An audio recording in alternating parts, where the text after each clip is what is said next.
Bless. Oh.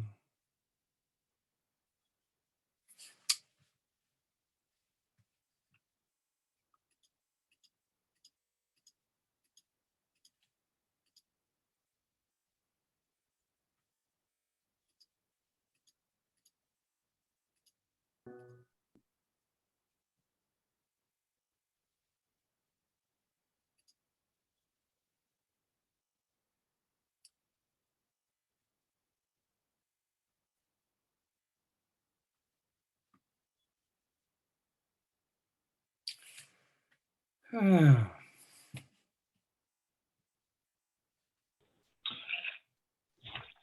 Okay, we have a consensus. We have a quorum. Leon, I don't know, it's not allowing me to be the host. I have been in contact with Rebecca Eldridge like 6 times regarding this meeting. But when I'm going in, it's not allowing me to be so somebody, who's it show as the host? Me, and I did not sign anything. I didn't put in the, executive, etc. I didn't put in the password. I don't know how it happened, but and then I tried to get out and said, make somebody else the host. I tried doing that. I just ended it and came back in. So I don't know what to do about it, but I think it's a glitch in the matrix. Zoom. Bruce, you're listed as Wellfleet Zoom 1. Could it be the name is somehow what Rebecca's supposed to have? Yeah, that's probably it. You signed on with her, possibly. Do you always say Wellfleet Zoom 1? I just went into the, did what everybody else did, went into the town website, hit the Zoom meeting thing and went on. And somehow I think I was the first one in. So, but when I do this for open space and you have to write executive, Yeah. et cetera, and then put in the password. Exactly. None of which I did. So I'm completely puzzled, but. I'm Are we going to trying be able to succeed at this? Chris, what do you think? I don't know for sure because he'd have to allow people to come in and out. I'm gonna get out again and get back and try and get back in again. I don't understand this. No, neither. If there's some way, does somebody know that there was something on the top that said make somebody else host, but I'm trying to, on the left-hand side, and I'm trying to click on and I'm not able to get anything. There's some way I think of switching this, but Can you get the list of participants? And if you can do that, it may be able to, you can check one of them and make them that way.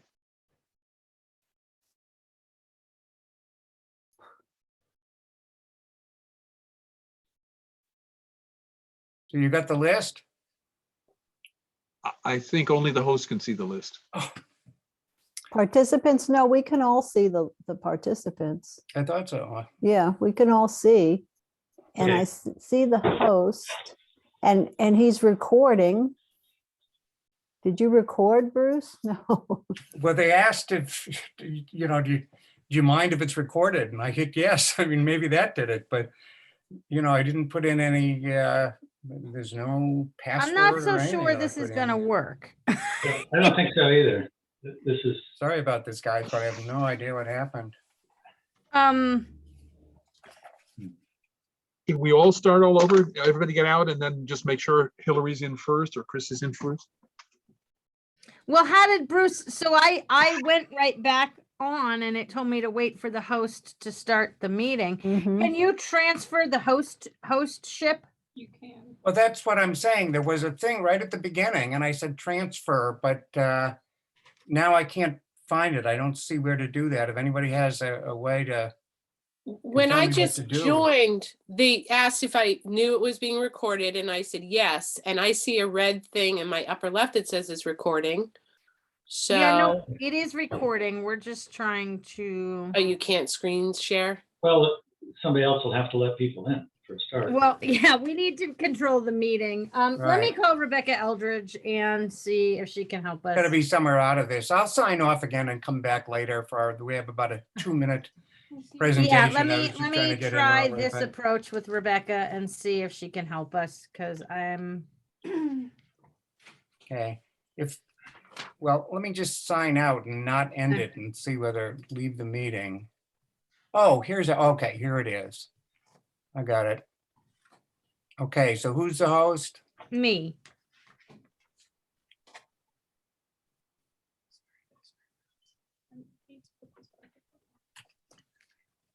Do you feel the golden rays coming down on you, Hillary? No, I feel a tree falling on my head. That's because you're a little tiny and the grass is too tall behind you. All right.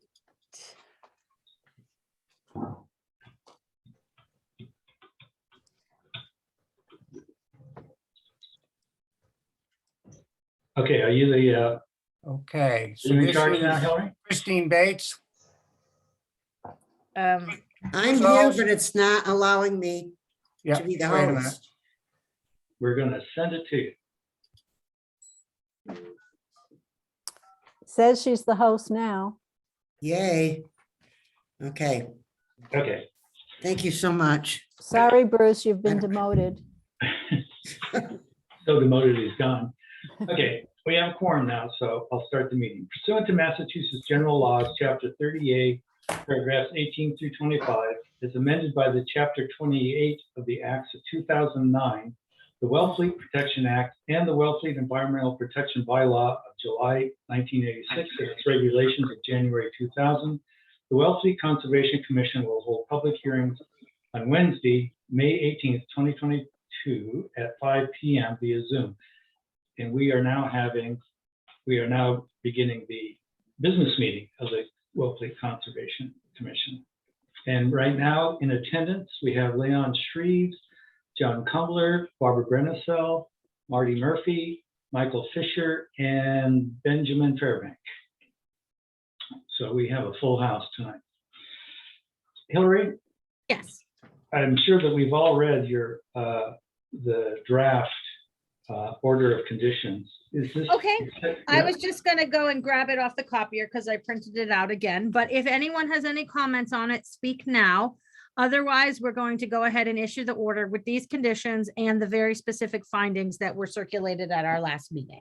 So Okay. I'm just gonna go ahead and grab those off the copier if you guys want to think about if you have comments, questions, or concerns. Well, it seems like, if to summarize this, it says that the essentially we have the Conservation Commission of the town have the right and responsibility to inspect the work to make sure it's compliant with the plans as presented in the NOI, and that we can continue to do that. If it's on private property, we have to get permission first, and we recognize that there may be some restrictions on going on to the National Seashore property. But other than that, it seems like we can inspect the site even after the certificate of compliance has been signed. So this certificate is going to go, compliance these conditions are what, valid for 5 years? Yes, we're gonna have them valid for 5 years. And we expect the work to be done in 3. Does that mean for 2 years, we inspect it to make sure that everything? Well, we that- can inspect it at any time we choose. So we can go out for 5 years and look at it. And if we want to continue to inspect into the future, we could continue the condition in perpetuity, but hopefully the work will all be done. Right. I thought it was pretty comprehensive and actually fairly easy to understand, so it must be weak somewhere. If I had to Okay, do then it- if the commission is happy with the document, perhaps just a vote that you approve the special and general conditions, and then we'll go ahead and type up the order of conditions and get that out. Marty, you're on the commission as a lawyer. What did you think of them? You're muted, by the way. Marty, you're muted. Marty, you're muted. You're still muted, Marty. Okay, there, is that better? That's a lot better, yeah. Okay. Now, I reviewed it, and from what I could remember of the meeting that took place, I think it covers most everything that we discussed. And so to me, it looks in good order, and I'm ready to move on it. Does anybody feel there's any gaps? You know, it's fairly broad, and it's, I mean, basically, we can inspect any aspect of the project based on their plans, which they have to keep public. And if they want to change anything, they have to come to us. And I guess my question is it only us, or?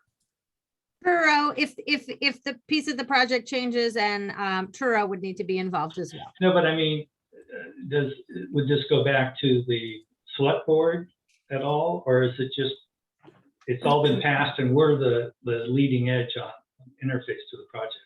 Yeah, it depends on what would change, but other state agencies or federal agencies would need to be involved depending on what aspect of the project was changing. So, Okay.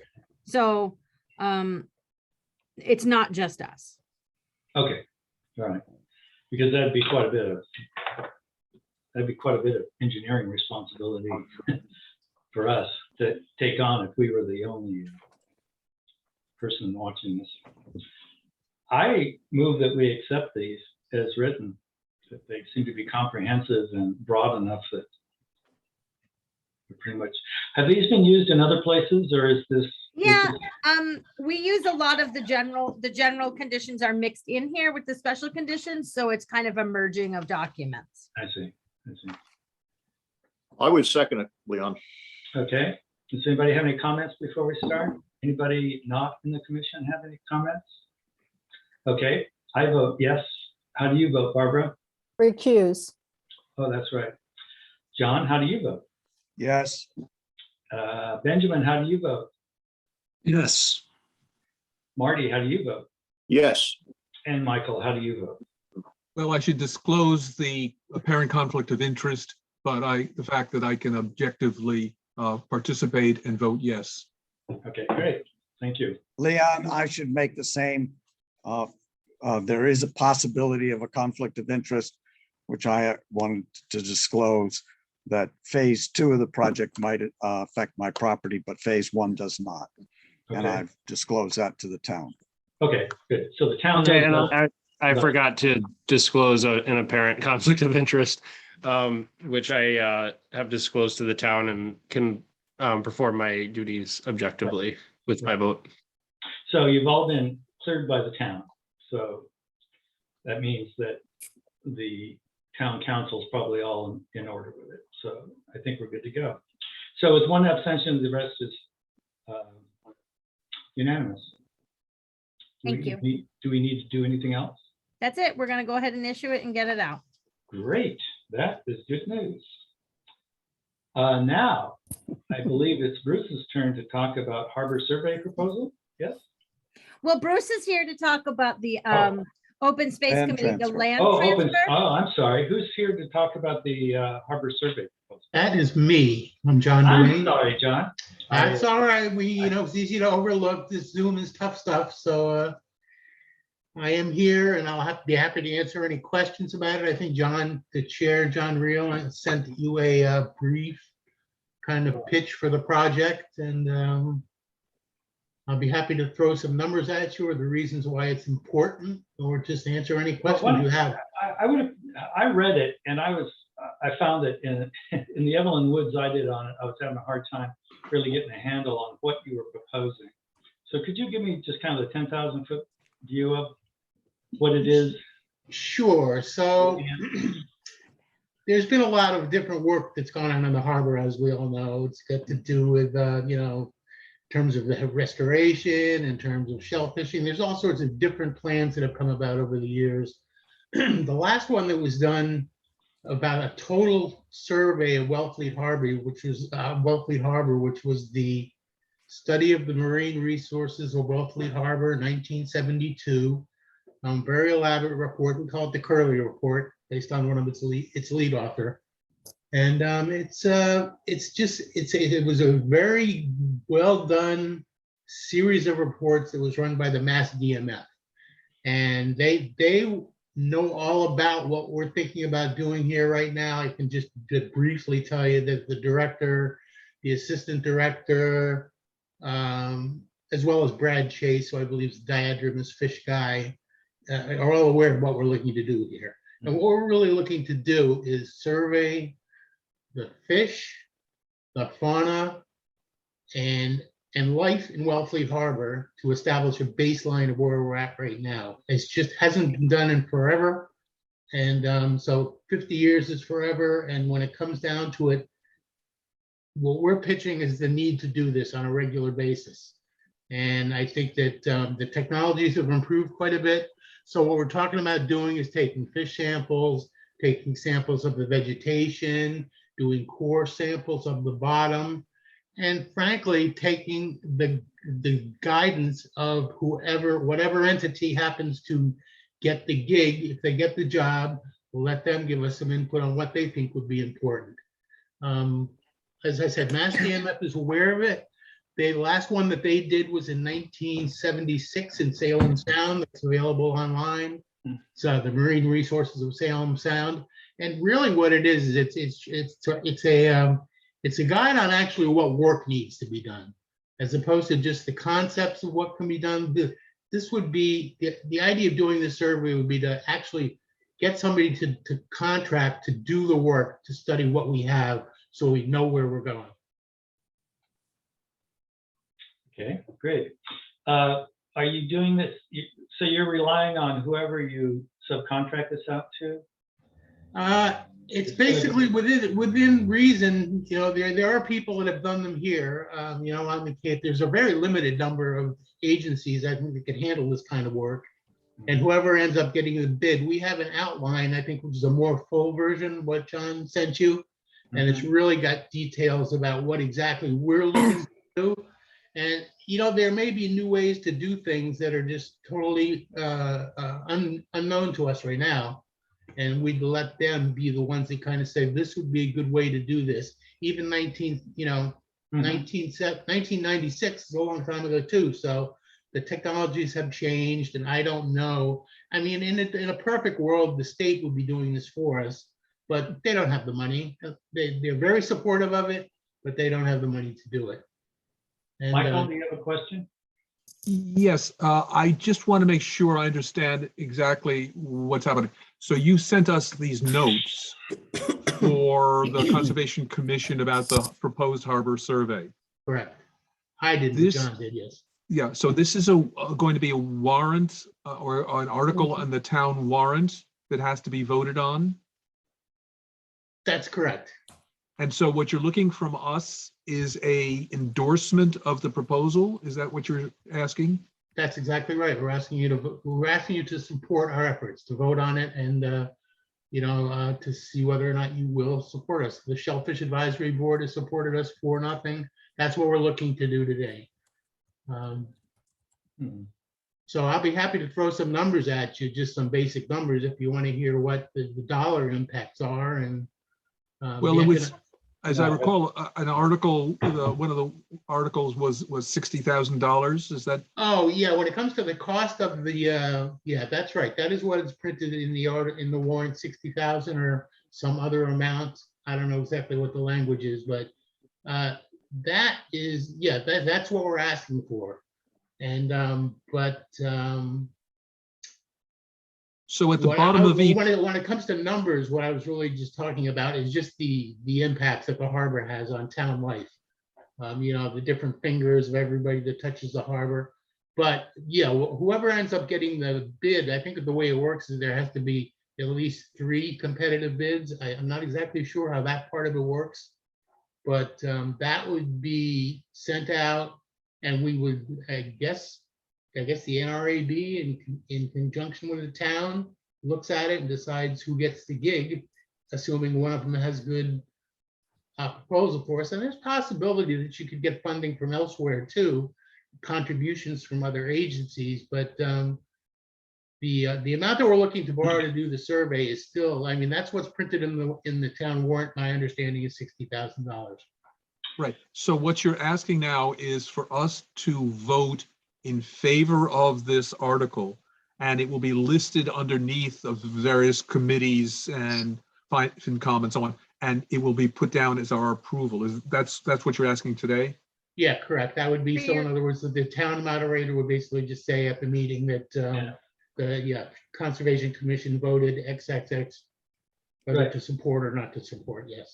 I think the goals of what you want to do are necessary and great, but I'm concerned that, hello, Helen. I'm concerned that $60,000 is probably just going to be enough to identify the contractor. This is, I mean, to be as comprehensive as you're talking about it in the area to check, I would think would be pretty expensive to do that. It seems, so what you're saying is it seems like a low amount of money, 60,000 for what we're looking to do. Yeah, my experience is it costs you that much to pick the, To figure out who you want, yeah, I Yeah. know. yeah. That's been the response I've gotten from a few people. I mean, my thing is fisheries management. I understand fisheries management fairly well. And the folks that I've talked to in that realm have basically said that, yes, it sounds like a cheap price to me. And I haven't really used that number particularly, but Yeah. it seems to me if the work can be done, this number came from somewhere. It didn't come from me. So it's quite possible the bid may end up being more than that, but I think that I agree. I think that $60,000 is a bargain for what we're going to accomplish. And if it can be done, especially because it's a year's worth of work. Yeah, It's, but you know, it's staggered over time, and people are going to be going out there on a regular basis and doing the work they need to do. There's going to be a boat involved. There's going to be camera technology involved. So it's, yeah, I agree. I think that, and it's when you consider that amount of money compared to what the harbor is worth to the town economically and socially, I think it's a well, bargain. I'm asking that $60,000 dollars that's rolling around this second bar, that you just filled that in. You haven't talked to anybody. You haven't gotten a kind of a straw poll on how much it's going to cost, have you? I honestly don't know what's confidential and what's not, so I would leave John Reel to comment on that. I mean, we did solicit a bid a long time ago, but that was probably a year and a half ago. Hmm. And we weren't soliciting a bid. I think it was just the concept of it. I tell you what, one of the ways I can say that this came about was the State of Wellfleet Harbor Conference, when I put together a poster about this Curley report. And somebody that was at that particular conference came up and really pitched me big time on, this is a great idea. I love this report. And so there was some talk back and forth. And as I said, I don't know what's supposed to be confidential and what's not supposed to be confidential. So I don't know if I'm allowed to comment. I don't know if I'm allowed to comment. The Barbara, fact is, okay, just a second, John. Barbara, Yeah, did you- I just want to say that Friends of Herring River and maybe even NRIB had supported Owen Nichols from the Center for Coastal Studies to do some preliminary sampling in this realm. And it was seasonal sampling with volunteers and some interns. So there is some framework for how much this could cost, because a lot of this occurs seasonally. It's not like a year-round project. I don't know that we should be considering the dollar amount. I think our job here is just to support the concept of the project and not be, talking about the money, because we have no idea. So that's, I would Yeah, vote for I the guess I'm- concept rather than feasibility, and let, NRAB and the other agencies do Well, I it. guess I'm just coming off of the riding the wave of the Herring River and how long it took for that to come together. Of course, that's hugely different, but I think it's also important to actually bring the project to fruition, that we have the right amount spec'd out in the warrant and can speak with certainty about the number. Because otherwise, if we don't have enough money, we're not going to get what we need, and it then becomes not beneficial. So I would trust that the NRAB has fully researched the amount, and we can get everything that they're listing for that amount. and I take it that this will be done in a way that it's repeatable, so that over the years, it's apples and apples that would be comparing. That's the idea, it's something that can be Yeah. replicated, yes, and Okay, so, yeah, that's, and again, I agree with what Hillary said. I think that that's really where we're at with the Conservation Commission's part of it. We want your support of the concept of doing this work. And I agree. I'm not about, I don't know how much I can't speculate on how much it would cost for me to do it, so I won't. okay. All But right. there's a basis in reality for it. And in a perfect world, I would have loved to have had a couple of bids now that we could hand over and just say, here's some concepts. Take a look at this and see what you think. But I think the idea for this is just to simply the concept of the harbor survey to get it done. And if we can get it done for the $60,000 or another amount to be determined, however, whatever the language says there, that's what we're looking for your support for the concept of it. John, do you have something you'd like to say? Yeah, the importance of this seems staggering to me. I mean, we've got the problem of climate change. We have significant changes in sea levels and acidity of the oceans. And if we don't have a baseline to know where we're going, and it's changing very, very rapidly. The Gulf of Maine is one of the most rapidly changing ecosystems. So I think we should just get behind this and strongly support it. I can't see a downside. Barbara? One other thing, the Curley report is the baseline. This is looking at Right. what's happened 50, 60, 70 years after, and then building on that periodically. So I think we already have a baseline, and I know it's changed a lot. Things have changed a lot. So I think it's important to do this. Helen, did you have something? Yeah, can you hear, am I muted? No. So I'm going to add something to it to pile on to what John said, John Kumbler. What I said at the select board meeting to get it on the warrant, because we have weeded out almost everything that isn't financial. And this is meaning we threw articles like this onto the fall special town meeting. And I said, what I said was, which is true. So Barbara, yeah, things have changed a lot since the Curley report, but what's happening now is changing faster than has happened in recorded history in terms of testing for the harbor. And money and help for that would be built, requests for, assistance with that, or just knowing about it and how to adjust to it in terms of our land use practices here in relation to what's underwater. We're going to have to, move very fast with this. And the reason to get it on this annual town meeting is because even by next year, things will have changed more dramatically than like for maybe the last 10 years. Well, the Herring River project is going to be massive. And it's important to see what has changed so that the remediation can happen. Well, it's mainly about climate change.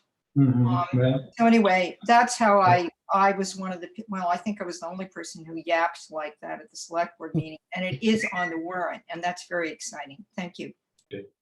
okay, so was there anybody else that had something to say?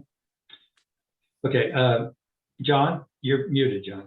Right. I propose a motion that we accept the support, give the Conservation Commission support for this warrant item. Second, Barbara. Very well. I vote yes. Barbara, how do you vote? Yes. John? Yes. Benjamin? Yes. That was a yes. Marty? Yes. And Michael? Yes. Okay, so I think we have, what is that, 5-1, 6-1? 1, Nobody voted against. 5, 6, yeah, so, cool. Okay, that's Thank you a so done much. deal. Appreciate it. Yeah. Okay, now I think it's time to talk about the land transfer. So Bruce, is that you? Yes. You're muted, Bruce. You're still muted.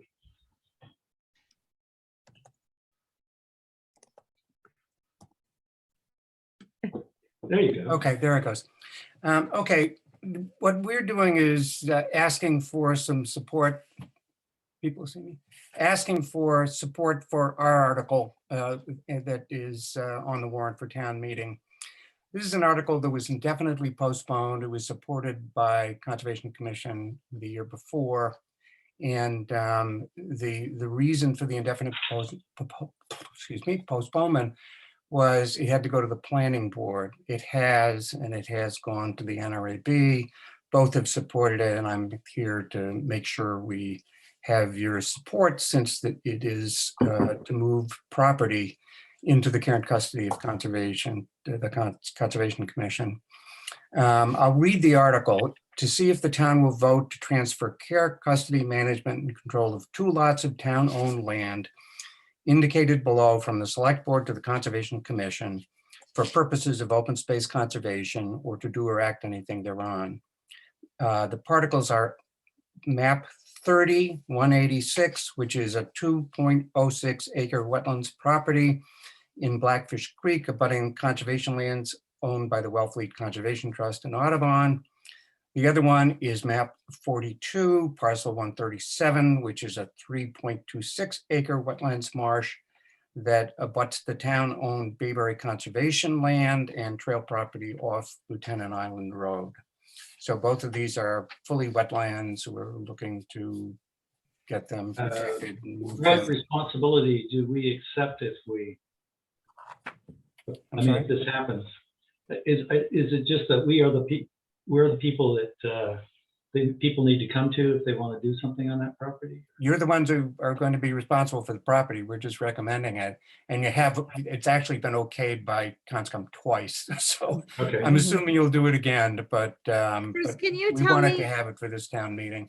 can we start with map 35 and what was the parcel, just so we can look at it on the map and I can. Yeah, I'd like to do that. share All the- I don't know how to do, I hate to say it, but I can put the map up to the. up No, the- I can pull Oh, it up. okay. I just want to know the parcel number, map Okay. 35. The first parcel Parcel is map 186. 30, Oh, map 30. Okay, 186. okay. Can you see it down there? Oh, Oh, yeah. Okay. Okay. And so this is all the land surrounding it. It's Audubon down to the south and Conservation Trust up above. So this is a piece that's in a large protected area there. Okay. And thank the you, second Michael. That's one, what I was working on pulling up. map And the other 42. one is map 42, lot 137. And I'm having trouble getting that up, so. That one, okay, I can get that one up. What, map 42, 137. 42, 137. 137? Mhm. All right, we're gonna go there and then I will share my screen.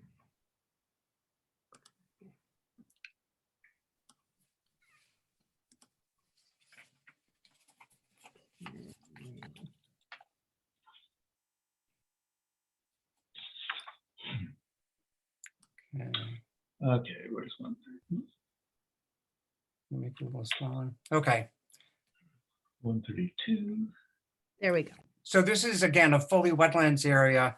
It's right at the bottom of the Bayberry Trail. So if people know, just off Lieutenant Island Road is a large town conservation trust protected area. And this is down at the bottom of that trail and is, again, fully wetlands. And so we're just looking to transfer that to the care and custody of Conservation Commission. Okay. So you just want to, similar to the last vote, you just want to vote that we approve of this? Is that right? So the commission would vote to accept the pieces of property. So you support the transfer. Correct. Okay. And we've done it a couple of times Yeah. before. So, This so one's I good. would move that we accept the transfer of map 30 parcel 186 and map 42 parcel 137 into the care and custody of the Conservation Commission. Second, John Kumbler. All right, I vote yes. Barbara, how do you vote? Yes, John, Yes. Benjamin, Yes. Marty, Yes. Michael? Yes, but I have to disclose that there's a conservation trust abutting property, but I can still be objective, so I vote yes. Sure. Okay. I guess one question I had was, why didn't the trust just take it over? I mean, they already have a piece of property right there. So it's What was- town-owned land.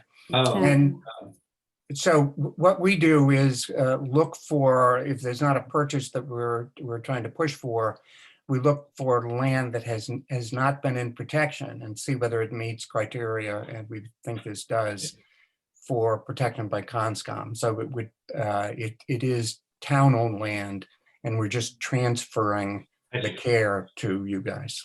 Okay, great. Will we get an instruction sheet that tells us the care and feeding of this wetland? I'm being facetious, sorry. Okay, so we've taken the vote? Okay. Pretty much unanimous on Yep. that. Okay. Did we have any jurisdictional opinions? Why, yes, we do. We have 2 jurisdictional opinions this evening. And one is for Phyllis, and I see that Phyllis Goldman is on the line, and Phyllis lives at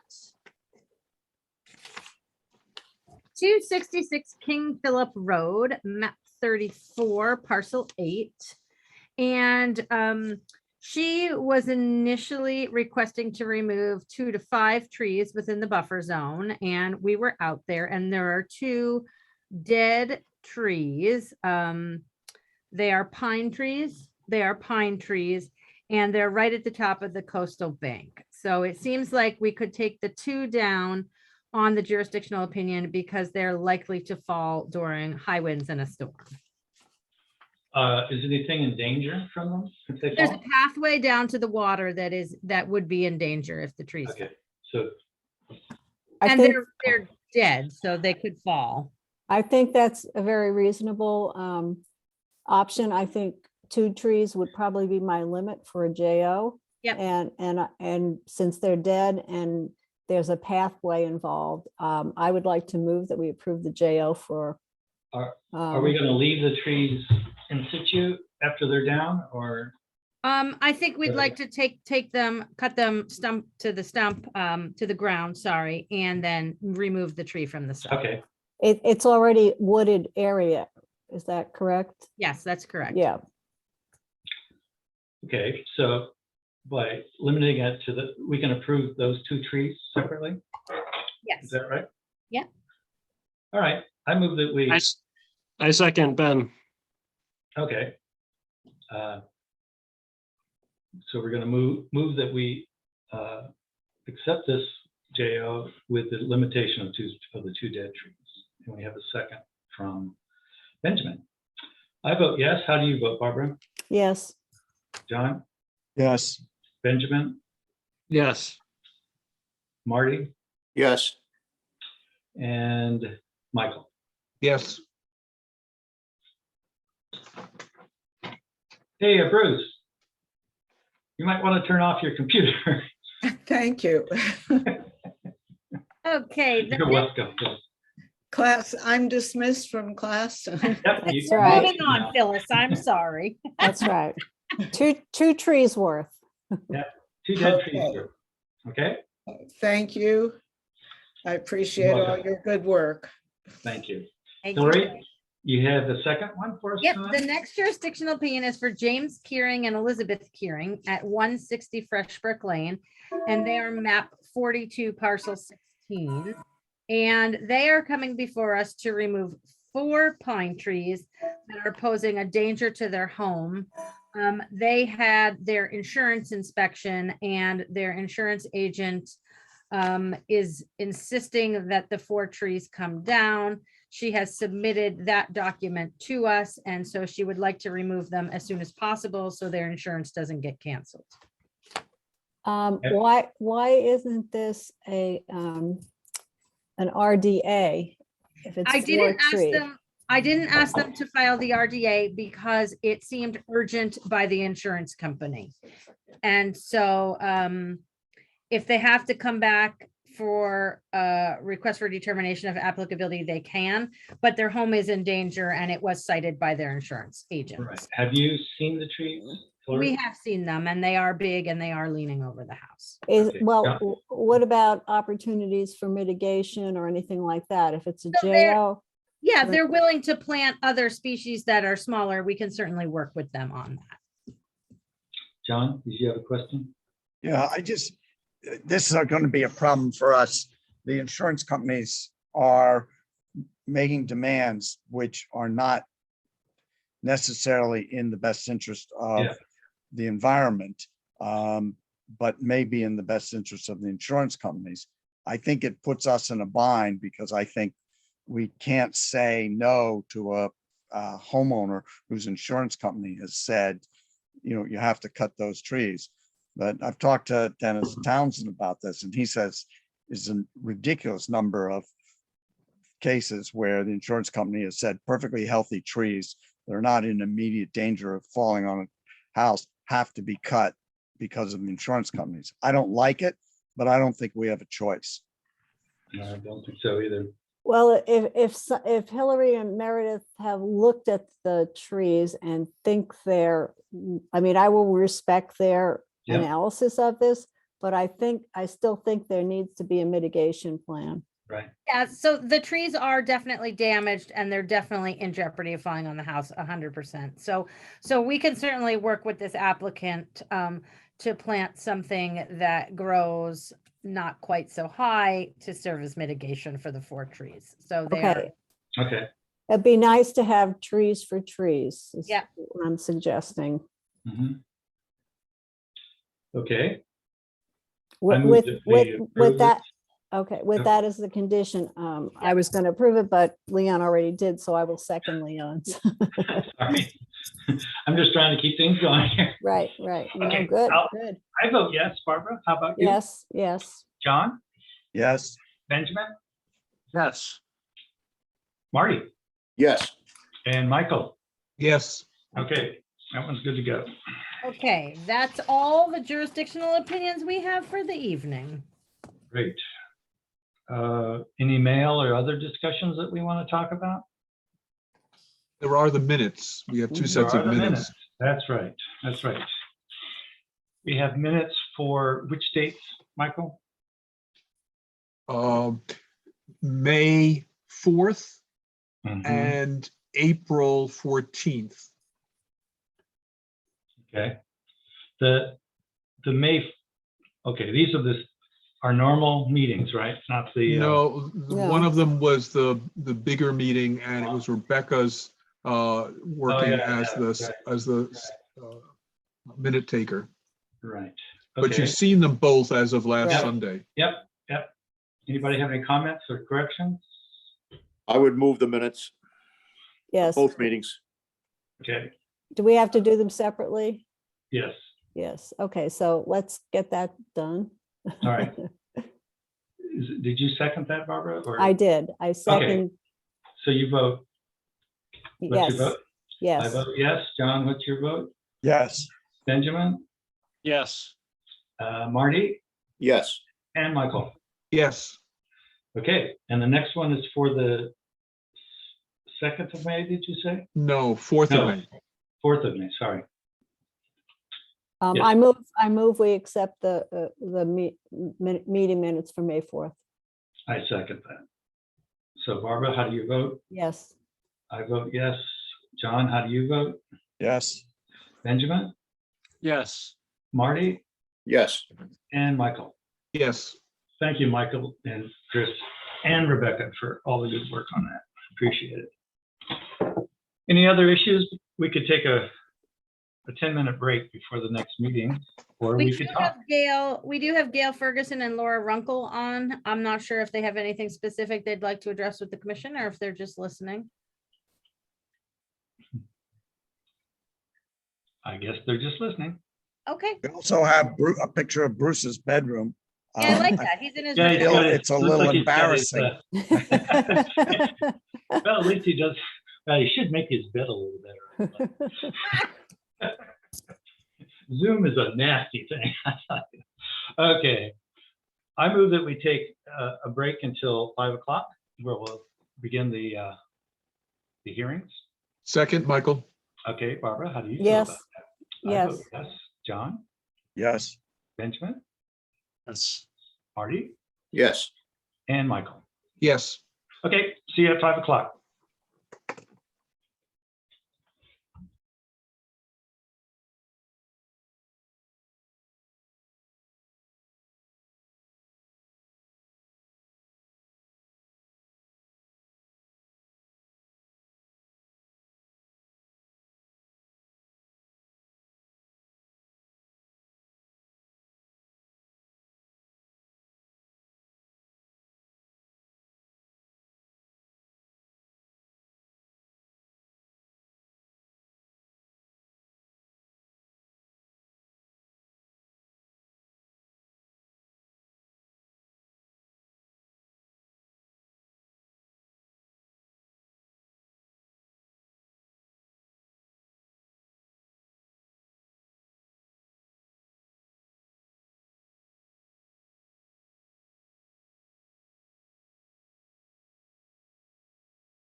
Paragraphs 18 to 25, as amended by Chapter 28 of the Acts of 2009, the Wetlands Protection Act, and the Wellfleet Environmental Protection Bylaw of July 1986 and its regulations of January 2000. The Wellfleet Conservation Commission will hold public hearings on Wednesday, March 18th, 2022 at 5 p.m. via Zoom.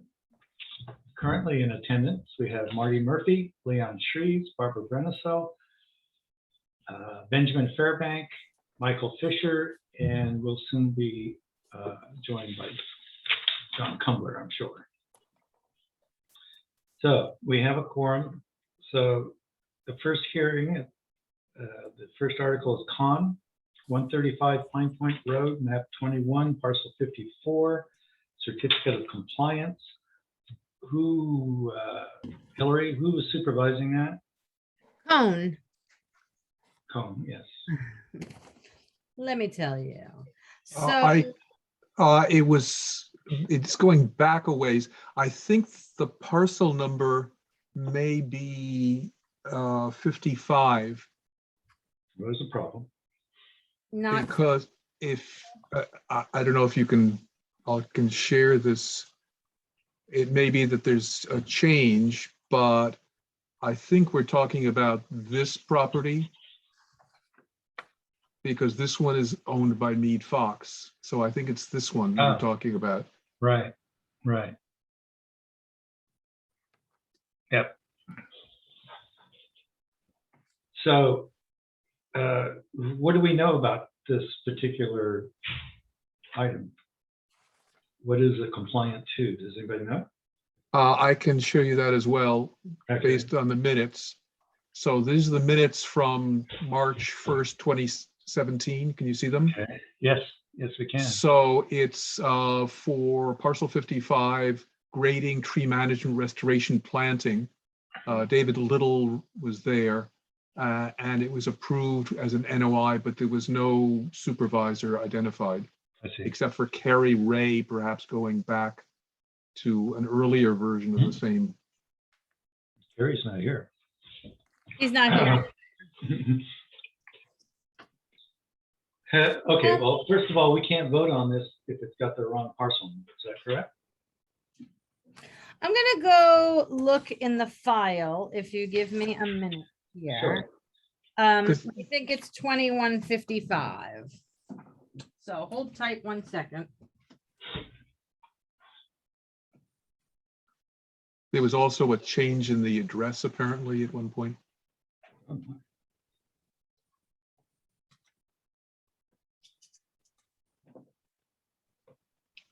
These are old minutes, so I don't know how Yeah.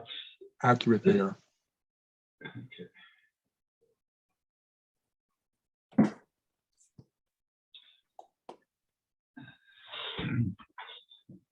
So David Little, you're online, right? Can you speak to this?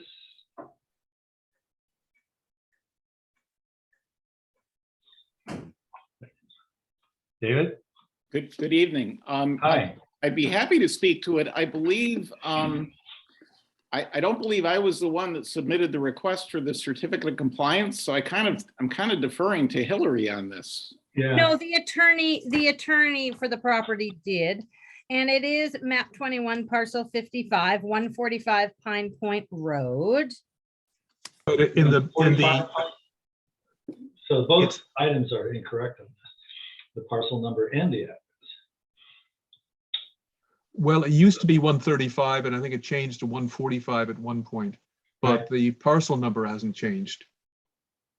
Didn't you just say it was 55, Hillary? Yes, we have it filed as map 21 parcel 55 Thomas Cone. And the description of the work, it was represented by David Little. And the description of the work matches what the meeting minutes say.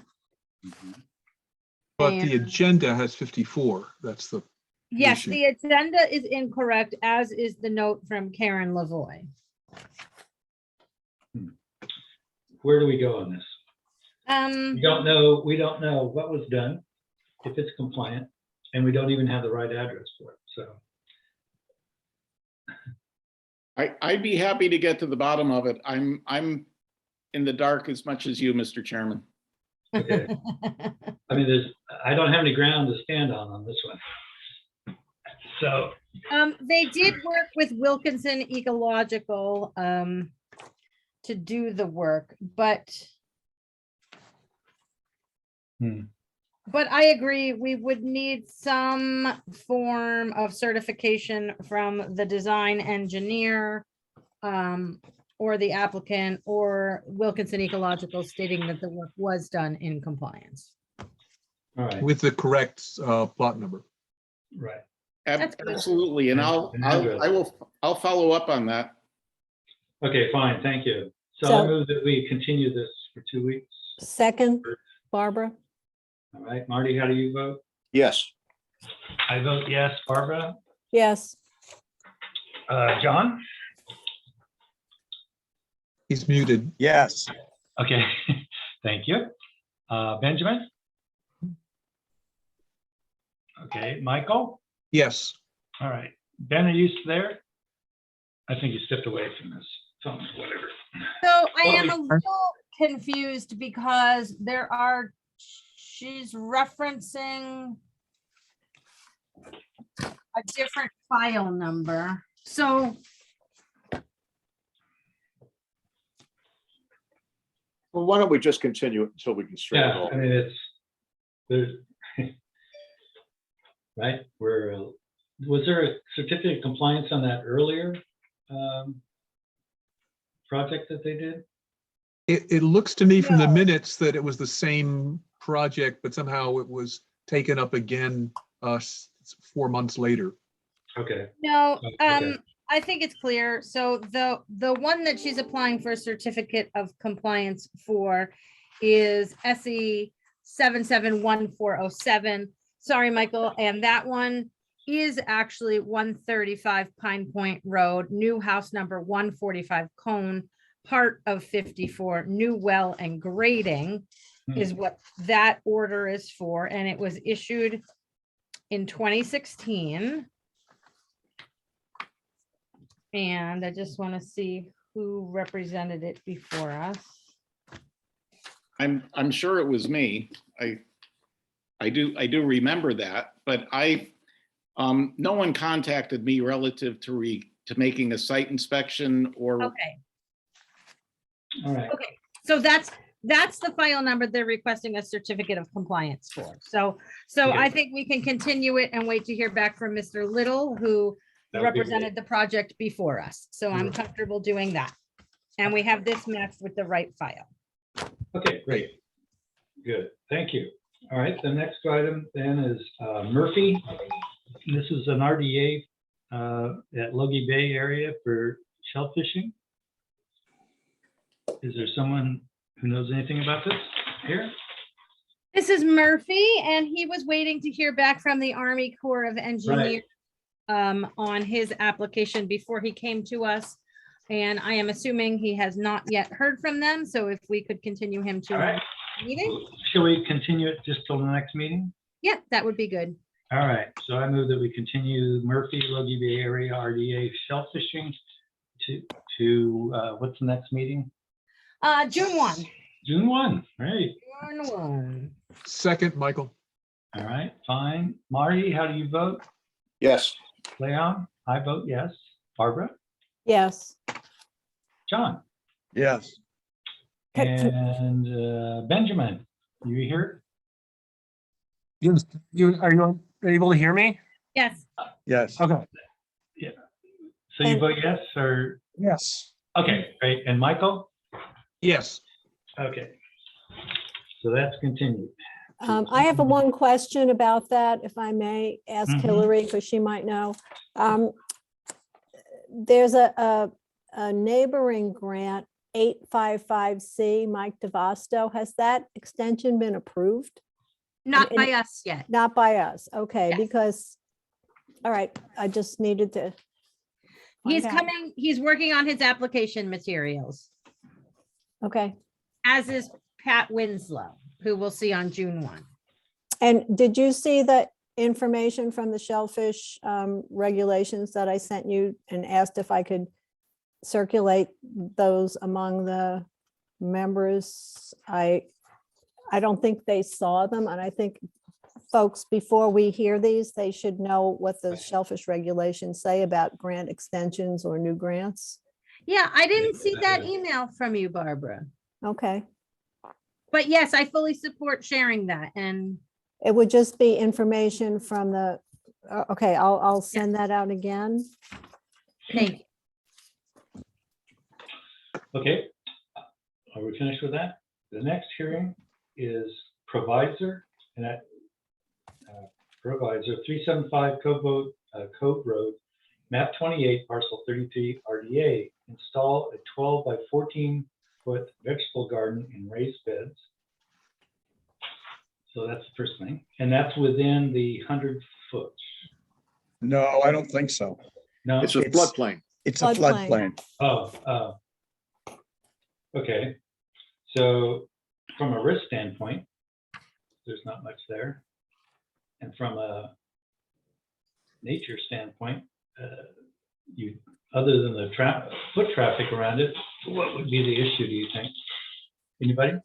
Just that the raised bed might displace water, but I don't think it's large enough to displace any massive quantity of water. It's just a very small vegetable garden.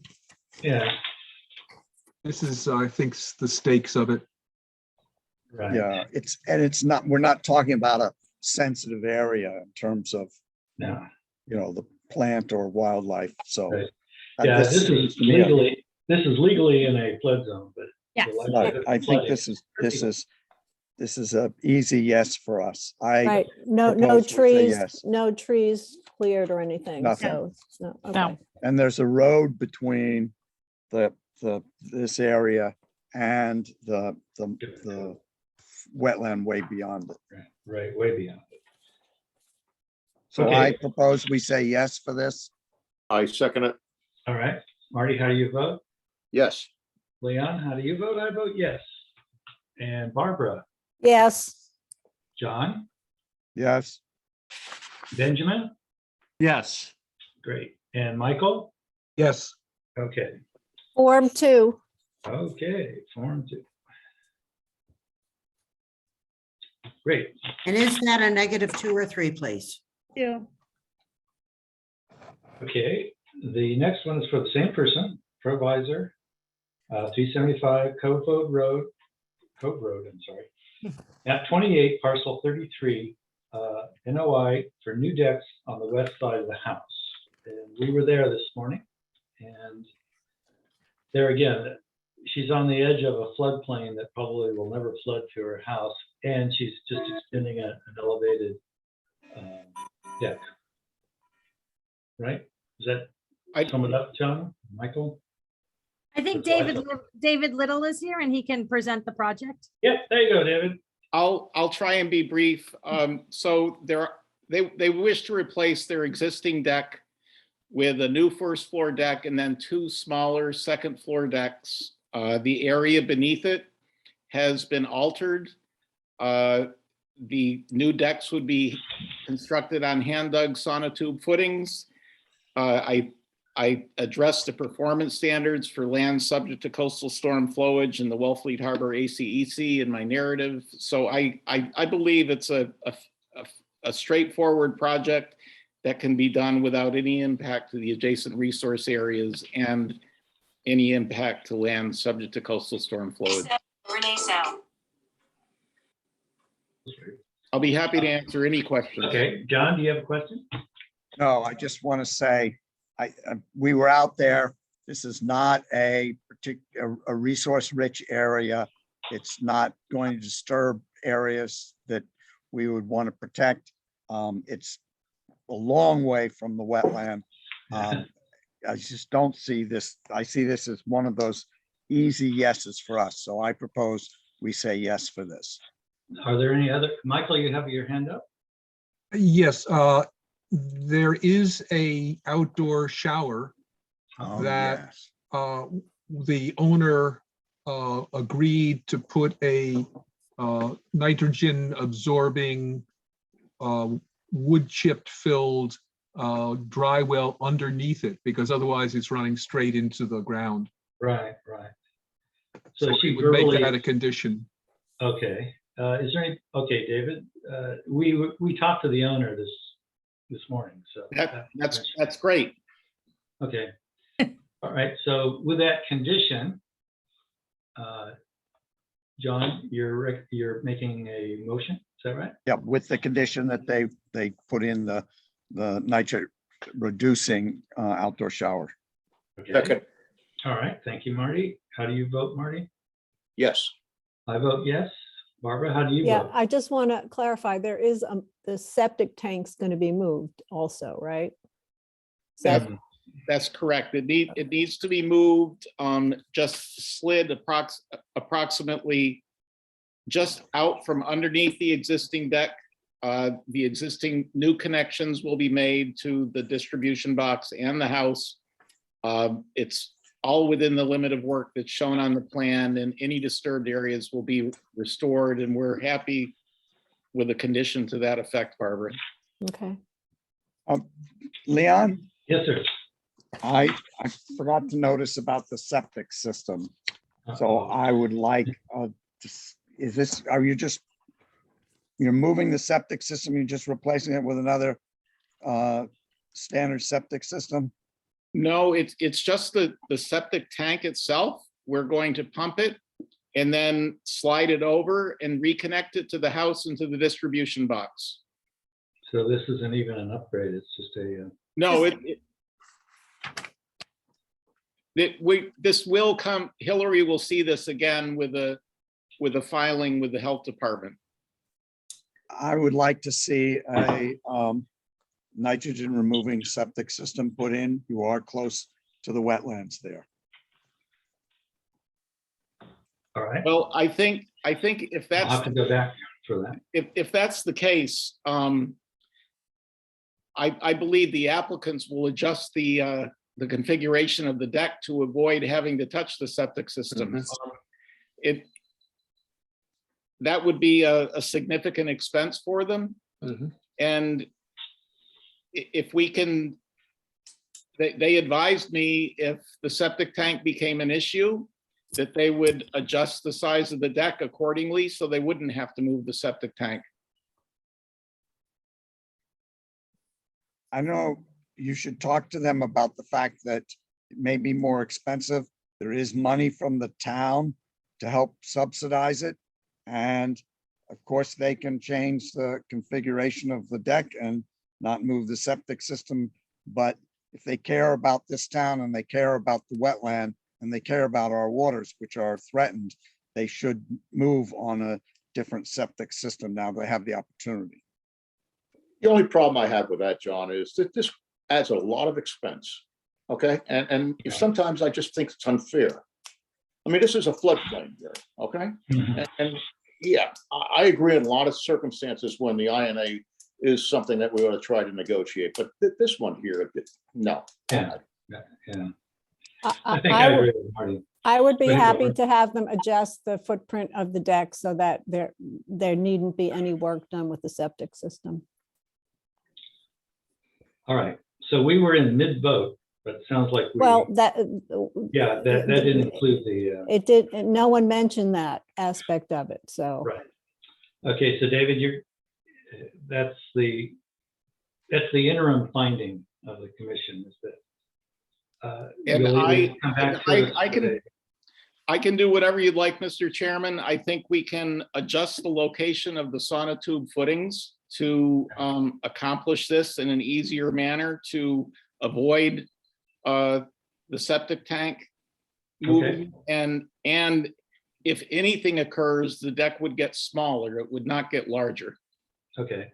But we need to, we'll need to see the results of your conversation with the owner and then what you plan to do. Okay, could I request a 2-week continuance then? Yes, you may. So I move that we continue this until June 1st. Anybody want a second? Second, Thank you. Marty, how do you vote? I know. I'm not in favor of continuing it. No, I'm not in favor of continuing it. Okay, all right. I vote yes. Could Barbara? we approve it contingent with a plan that doesn't involve moving the septic system and no enlargement of the deck and have the agent just take a look so that we don't have to have David come back and do all Yeah, this yeah, again? yeah. I'm looking for expediency here in getting some of these Yeah, yeah. projects approved. Yeah, we're pretty concrete about what the situation is, right? So, I'm We could just comfortable with make that. that- Mr. I'm comfortable with that, Mr. Chairman. all right, so when you come up with a result, you'll update the plans with Hillary. And I take it the building inspectors and things, right? Well, he won't have to go to the health agent.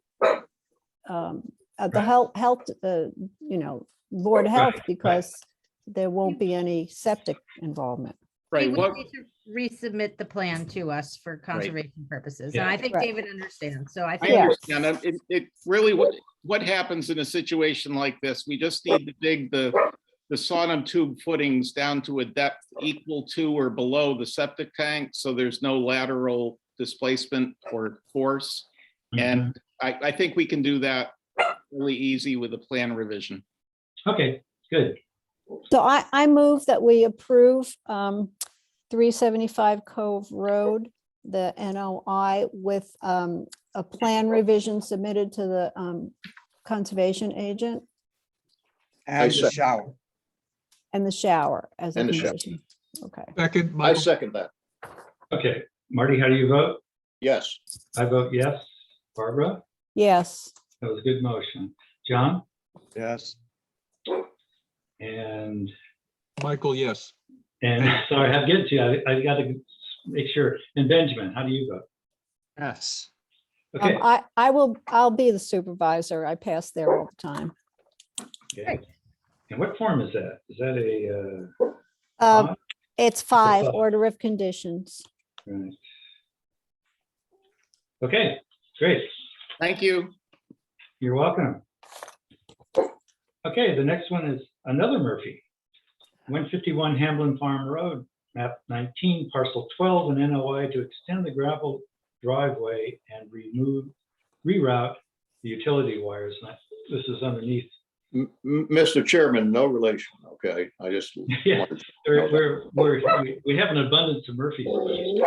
You know, the story is that if you're in Ireland, you pick up a stone, you throw it, you're gonna hit a Murphy. Yeah. Okay, we went out there and we did inspect it. It looked like it was gonna just slice the thin edge of the 100-foot line. But overall, it looks like it was gonna be a win because the road that they're currently using is eroding And I believe also it was going to be, they said it was going to be subject to some flooding, didn't they? Right. In what time frame are they? Are they just talking about the sea level rising? Now, if they have, Or the Herring River? if phase 2 of the Herring Right. River project goes through, there may be flooding. I But see. that's, Would you like to hear from Laura? She's on the line and she could Oh, I'm describe sorry. the project Laura. to us. I didn't know that that was you. You have That's to all right. leave. You guys are doing a good job. I thought I'd just let you. You thought you ran with it, huh? For the record, I'm Laura Schofield here. I'm representing Dennis Murphy, who's the applicant. And basically, yes, he is looking to construct a separate access to the site so that he can more easily get there from his neighboring property. But which, as you were saying, most of the new driveway is going to be in the outer realm of the 100-foot buffer zone.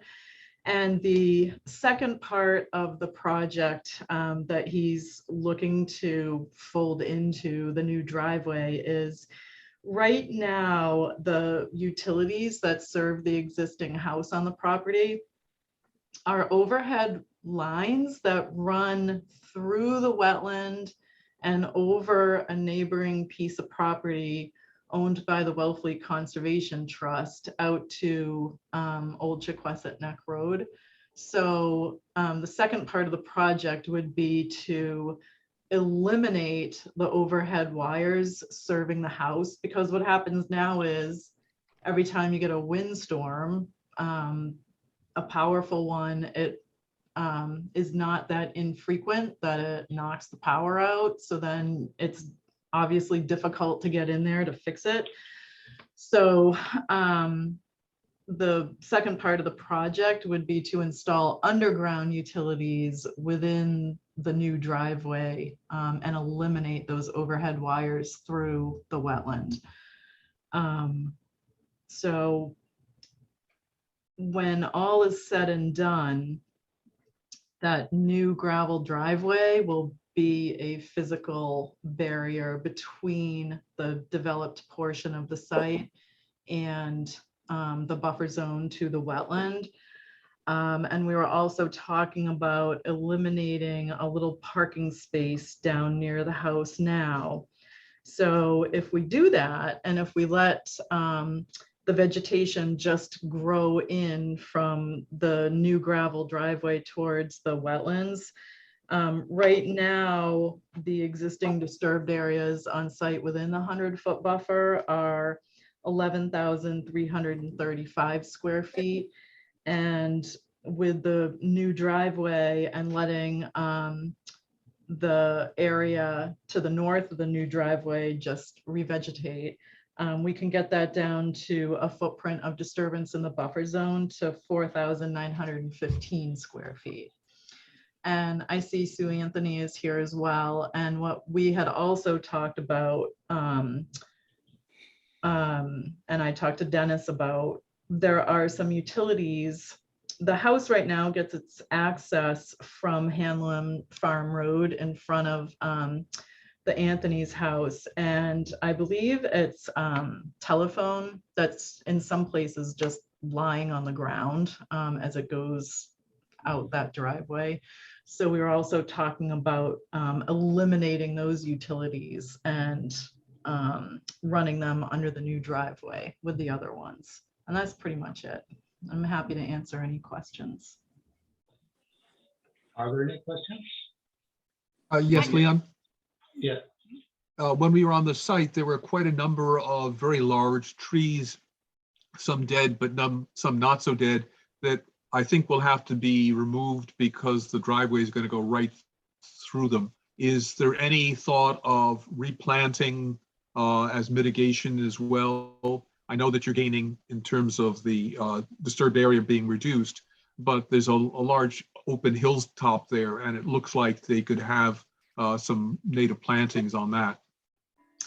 Yeah, we had talked about in the proposal reseeding all disturbed areas with a conservation mix, and then just well, plus the 3 viburnum shrubs that we're going to be planting in that in that parking spot. I suppose perhaps if we condition the project where he could plant more native species than that,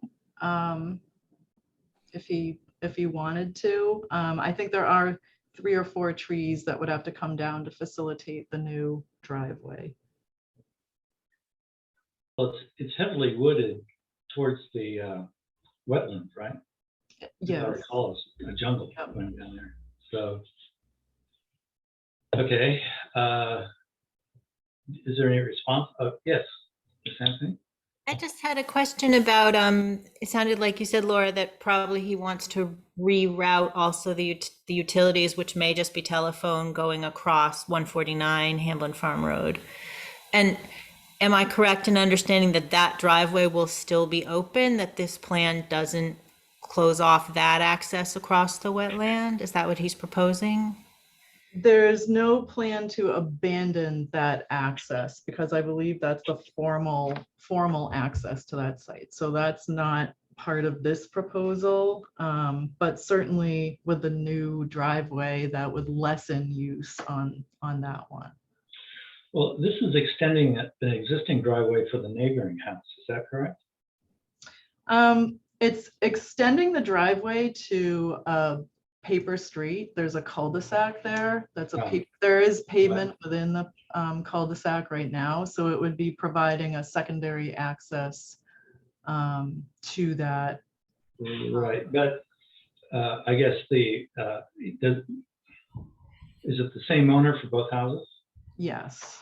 No. Well, but doesn't there need to be a right-of-way established between the two pieces of property that 151 will be able to continue to use this driveway that's a shared driveway now? It's a cul-de-sac. It's not a shared driveway. Oh, okay, all right. I guess I misinterpreted what I was seeing. The current driveway is a shared driveway, but what they're talking about building isn't. Is that correct? Well, they share a part of the driveway with your house, the way Right. that it is now, and then it branches off to access the existing house that's there now. In this case, once you get on to 151 Hamlin Drive, you would be able to either exit Hamlin Farm Road the way that they always have, or head out to Old Chequasit Neck Road via the paper road that's there now. Are there any other questions? Or John? Yeah, when we were out there and talking to Dennis, I was under the impression that the new driveway is going to link up to his old the Dennis's driveway that comes from Old Chequasit towards his house. My understanding was he was then going to branch off of his driveway to the property and effectively abandon using the road that comes. It gets a little fuzzy because Dennis has his property, but then there's also that paper road in there, which looks like his driveway. So that paved driveway that we'd be connecting to, it looks like Dennis's driveway, but it's also within that road layout. That makes sense. It gets confusing. Okay. All right. So it looks like a driveway, but it's really a road. Yes. Okay. All right. But from my point of view, the less traffic we get on that road that runs in front of the Anthony house, the better for the resource area. Right. And my understanding is the new driveway is effectively going to take that traffic and just redirect it away from the driveway in front of the Anthony house. Is that correct? Yes, and also, not having to go into the wetlands to fix the utilities will be a positive environmental benefit as well. I agree with that. Ms. Anthony, do you have anything else to say? You're in a butter, so. No, I just had those questions, and Laura was really nice to answer other questions I had. Okay, great. I would move the application, Mr. Chairman. I would recommend that there be a condition that additional native planting should be Yes. added to the proposal. Does that sound agreeable? Yes. Okay. Can I, Leon, Yes, go ahead, John. when we talk about native planting, we tend to say that if you're taking down trees, even in a heavy wooded area, you think about replacing trees. Mhm. So that should be a consideration with the plantings. How about we request a planting plan get submitted for mitigation, and then we can evaluate that. Sounds good. Is that something we can work with you on, Hillary, as a Yes. condition of the Yeah, permit? we're going on trust here. So it's been moved. Has it been seconded? Seconded. John Kumbler. Okay. Marty, how do you vote? Yes. I vote yes. Barbara, how do you feel about it? Yes. John Yes. and Benjamin Yes. and Michael? Yes. Okay, it's passed. We need a supervisor, and it's Form 5. I can supervise it. It's just across the street from me. I should also add my declaration of apparent conflict of interest, but I can still vote objectively. Okay. And I don't have a conflict of interest because Bruce McGibbon is between me and the property owner. You have a buffer. A Bruce. All right. Great. Thank you. Sorry about not giving you the floor. That's okay. I have to shoot a flare up or something. I have to keep track of all these little squares. Okay. The next one hearing is Chequesset Yacht and Country Club, 675 Chequesset Neck Road, map 19, parcel 115, an NOI after the fact for approved for the deck area east of the boathouse building, and install a seasonal tent, remove bittersweet, and replace with native planting. So we really have 3 different items here. Mr. Chairman, if I might, Yeah. I just want to let you know that I am a member of the golf club. Okay, I'm a member chair for the last 2 years now. I'm not a board member or anything of that nature. And since my involvement is just attending their social functions and playing golf there, I do not think it's a conflict of interest for me to participate. No. It's a not-for-profit. Right. Leon, can I also weigh in that an after the fact notice of intent is $1,000 for the filing fee, and only $100 was paid. So we need $900 additional dollars. Okay. So we've seen this, the deck before. There was markings showing that it was going to be have a tent put over it, but that's not the case. Evidently, they're going to leave it open to the elements. But I think the seasonal tent and the removal of the bittersweet and replaced with native plants, each of those items ought to be discussed. Who's here to represent this? I am Matt Carroll. Okay, how am I hearing you? You're muted out here. Someone speaking in the background. My microphone's not working, so I'm here on Okay. camera and. Oh, okay, I got Can you you. hear me right? Okay. All right, so I'm representing the Chequesset Neck Club. On the call is Barry Mclaughlin. He's the current general manager of the club. The project site, as you all know, is off Chequesset Neck Road with direct frontage on Wellfleet Harbor. Existing structure and sheds on the property for functions and weddings. The site is within the 100-foot buffer zone to a coastal bank, within land subject coastal storm flowage, and within the ACEC. So as stated, it's an after the fact application for the construction of a 310 square foot deck on the east side of the building. Deck was built in an area that was historically used for catering and usually had a tent in that area when they had a function.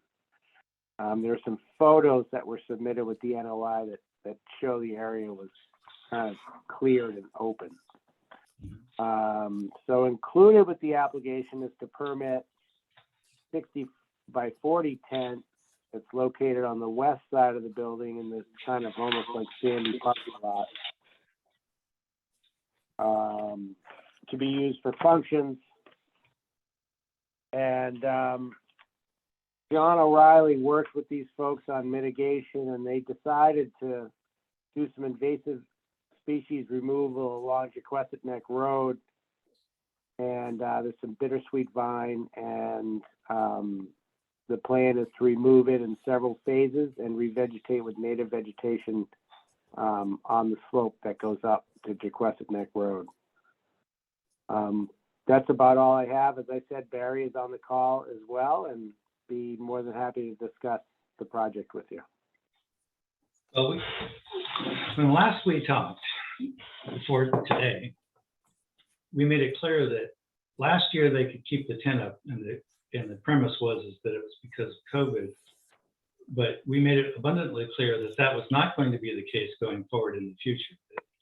Like they pushed, the previous owners had pushed to get the tent up periodically, which was pushing it quite a ways. But having one up permanently and the effect of a big tent channeling water down onto the sand and stuff is what we're talking about here. It's not permanent. It would just be put up for a particular function and then taken down. It's like a wedding event. Okay, so it's going to be up and down? John, go ahead. You're muted, John. John, you're still muted. Our concern is it says install seasonal tent. So is the tent, you're telling us that the tent will not be, over the area for like a month or 2 months, but only for a weekend here and a weekend there? Is that what we? I'm sorry. And can you give us some indications of how many weekends the tent will be up? Yes, so the idea is that it would come up and down. When we would put it up, because a lot of times we'll have multiple weddings on a weekend, it would stay up for that entire weekend. It may even stay up for an additional week if we have 2 additional weddings fall in right after that required the tent. So it is going to be an up and down type of event with the tent, and that would go for a time period beginning in June and running through the last weekend in September is the time period. Do you give us some figure of how many times the tent's going up? I mean, how many events do you have in which the tent will come up and down?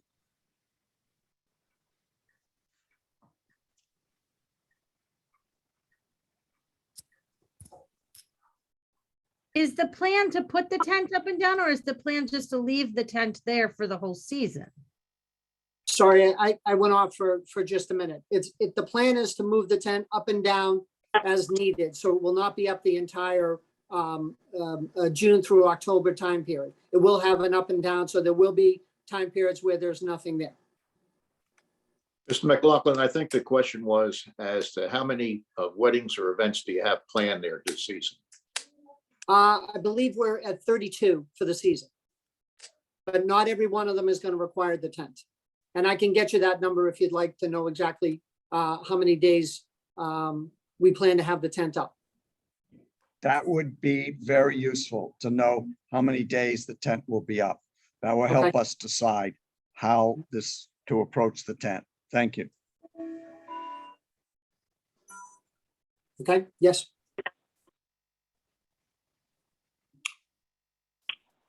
Mr. Farrell? Did Yeah. did you mention that the application also involves a couple of steps in front of a shed? I forgot to mention that, but yes, there was 2 steps that were replaced to one of the existing sheds. The application did include that, yeah. And can I ask about the activity on the east side of the existing building? There seems to be a discrepancy, and that has to be cleared up. First of all, the new deck was done, and this is an after the fact filing, and it's within the 50-foot zone, right? Not within the 100, but within the 50. It says on the plan, approximate location of tent area over deck seasonal. And in fact, the posts say center of tent on them. But Mr. Mclaughlin said the tent is not going up on the east side. So that can't be 2 different, we have to have one definitive statement about that. Yep. Yes, we can certainly submit a revised plan. Ms. Mclaughlin informed us, my office today, that he does not plan on putting a tent over the deck. So as part of the application, or we can submit a revised plan and just take that note off. There's no tent on the east side. Okay, shall we talk about the plantings a little bit? Huh? I couldn't hear you. Talk about the what? Oh, Plantings. talk about the plantings. Plantings. They're gonna, Sure. and that is an invasive species that's currently there. It's like, Yep, it's basically bittersweet vine. Juvenile right now, I would say, but certainly bittersweet vine. And the proposal is to take it out in phases and revegetate it in phases and see how the area reacts to the vegetation. So phase 1 would be done, assuming, you folks grant approval. Phase 1 would be done this fall. The invasives would be removed. There are several beach plum plantings and several bayberry shrub plantings proposed, as well as several cedar trees. And then the area around it would be planted with American beach grass. okay. So, sorry, this is a very large area we're talking about, right? Yeah. It's what, 2,700. 2,700 square feet. And you're talking about 4 trees and 28 shrubs? And beach grass planting. So basically, it's going to be a fairly open area. I don't see it's not going to invite people to walk in there. Beach grass is not a very pleasant thing to walk through. If that's what you're getting at, that's not the intention. The intention is to remove the invasive species. Are you going to do any sculpting of the ground there? Because right now it's pretty steep going off. It's curling off of the road there. Is that going to be pretty much the way it stays? Pretty much the way it stays. That's nobody would go across that willingly. Yeah. Any other questions? Yes, John? Yeah. I'm trying to remember I'm having a lot of problems with the deck area east of the boathouse because it's within the 50, and we have taken a hard line on no construction within the 50. And people have given us a lot of good reasons why they feel they should have it, and we've said no. So what I want to know All right, is, well, I'm glad you were here. what was on that space where the deck was before the deck was built. I'm really worried that the precedent we're setting is, oh, don't go before the Conservation Commission Yeah. because they'll say, no, build the deck and then go for an after the fact filing and pay the $1,000. It's just not a situation I feel comfortable with. I'd like Martha more Craig, discussion about that deck.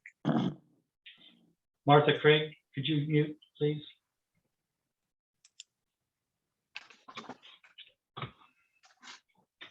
I'm sorry, John, I didn't mean to interrupt you. That's all right, but I just, I mean, was there a temporary deck there before that they then just made more solid? Was this a deck they just built and then didn't realize they couldn't do it? But again, I think it puts us in a difficult position if we say, okay, for the after the fact filing for something that's within the 50. I mean, it's right there. If this came before us, would any member of this commission say yes for this? No. So I'd like a discussion within, amongst the commission about how we should handle this. Because I do think I'm not saying I'm not saying that the country club purposely tried to get around our policy, but I don't like the precedent we're setting if we let this go by. I'd like a discussion about that. All right. Anybody have any thoughts? Well, I agree that there is a prevalence, and I'm not saying that this is part of it, but there's a prevalence of people just considering the after the fact charge and the slap on the wrist we give them as a cost of doing business. And, you know, when you're talking about $15,000 to build a deck, another $1,000 to make it happen is pretty cheap. I agree that, I mean, theoretically, we should just say, take it out. But that I'm thinking that may be one of the things we should think about. Yeah. You're right, though. It's right on the. Unless they have some, I mean, if they, as I remember from last time, they had some sort of temporary structure there already that they've made more permanent. Is that the case? Or So not? John, from what I was told, the area was used for caterers to come in and prepare for events that were inside the boathouse. So what they had done was they had laid carpets down on the sand and erected a temporary tent so that the service provider would have a place to be able to do that. Katie, I'm trying to take care of this one other Then thing. they decided, prior to me coming on board, they decided to build the deck, and I'm not sure why they didn't secure the proper, permits and go down the right path with it. But it was an area that was used for years as that type of service area. And as Matt mentioned, there were actually photos included in the pack that showed the tent in that exact same spot. And I think that's where they got the idea of that we wanted to have the deck tented, was because there was a tent there before. But we obviously pulled that out. So that's where the idea of the usage of that area came from. And the building of the deck was just something that was done. And I don't think they used the right approach in doing that, getting from the commission and or the building department. It's not, judging from these pictures, when it was a tent, there was no deck going around. There was just a stairway going down. And now maybe there was a deck. I guess there's a porch off of the edge of it. Yeah, I guess they just added what's under the tent now. Hillary? So, the unfortunate piece here is that Barry wasn't here when this deck went in. So Barry really isn't a part of the deck construction. So I think he's trying to put the pieces together as you are. And I just know we went out for a site visit to look at that property in, I think it was 2020. And we recognized this deck and have been in discussion about it probably since then with staff turnover and changes. So I would say that's the reason it took so long to get the proper application here before us. That being said, I wonder if the area within the 50 where the deck is currently situated could be revegetated and you could shift it north to get it outside the 50, because the commission would not approve a new structure or component if there was space to site it outside of the 50-foot buffer zone. So I wonder if it's possible to relocate it outside the 50 and revegetate that area that is within the 50-foot buffer zone. I certainly would support that. Yeah. I will say that the area directly north of where it is kind of a hill. Yeah. But I mean, maybe we could take a step back and see if there's somewhere else the deck could work for how everything else works for the, you know, for functions and catering, somewhere else that's outside the 50. Yeah. It's just a matter of time before that. Quite frankly, from a food service health perspective, I don't know what kind of catering activities are going on a deck that doesn't have cover or shielding or water. So maybe we should give the whole operation some thought. Yeah. And talking to health probably might be a good idea too, since it's used for food prep, commercial food prep. So I do believe there must be permits from the town for having functions at the property. But that would be more of a question for Barry. Barry, do you folks have permits to serve food to people? Well, again, we use outside catering, so, you know, the permitting is taken care of, but, you know, a typical vendor that we would have there would be, for instance, a clam bake. And, you know, they're coming and basically they're bringing vehicles and outside pots with propane that they're utilizing to heat up their foods and things of that nature. That's a pretty typical type of event that we have down there. So, you know, primarily they're just looking for a flat surface to be able to set up.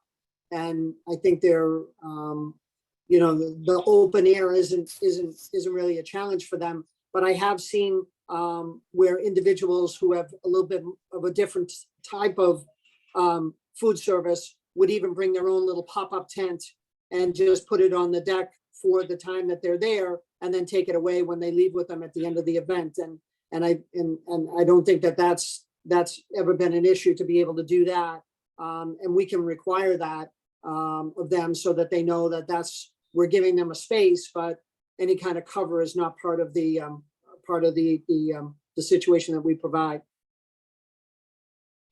I don't think that's what the suggestion was. We're not talking about the tent over the existing deck. We're talking about taking that deck out and moving that function to the north side of the building, around the back of it.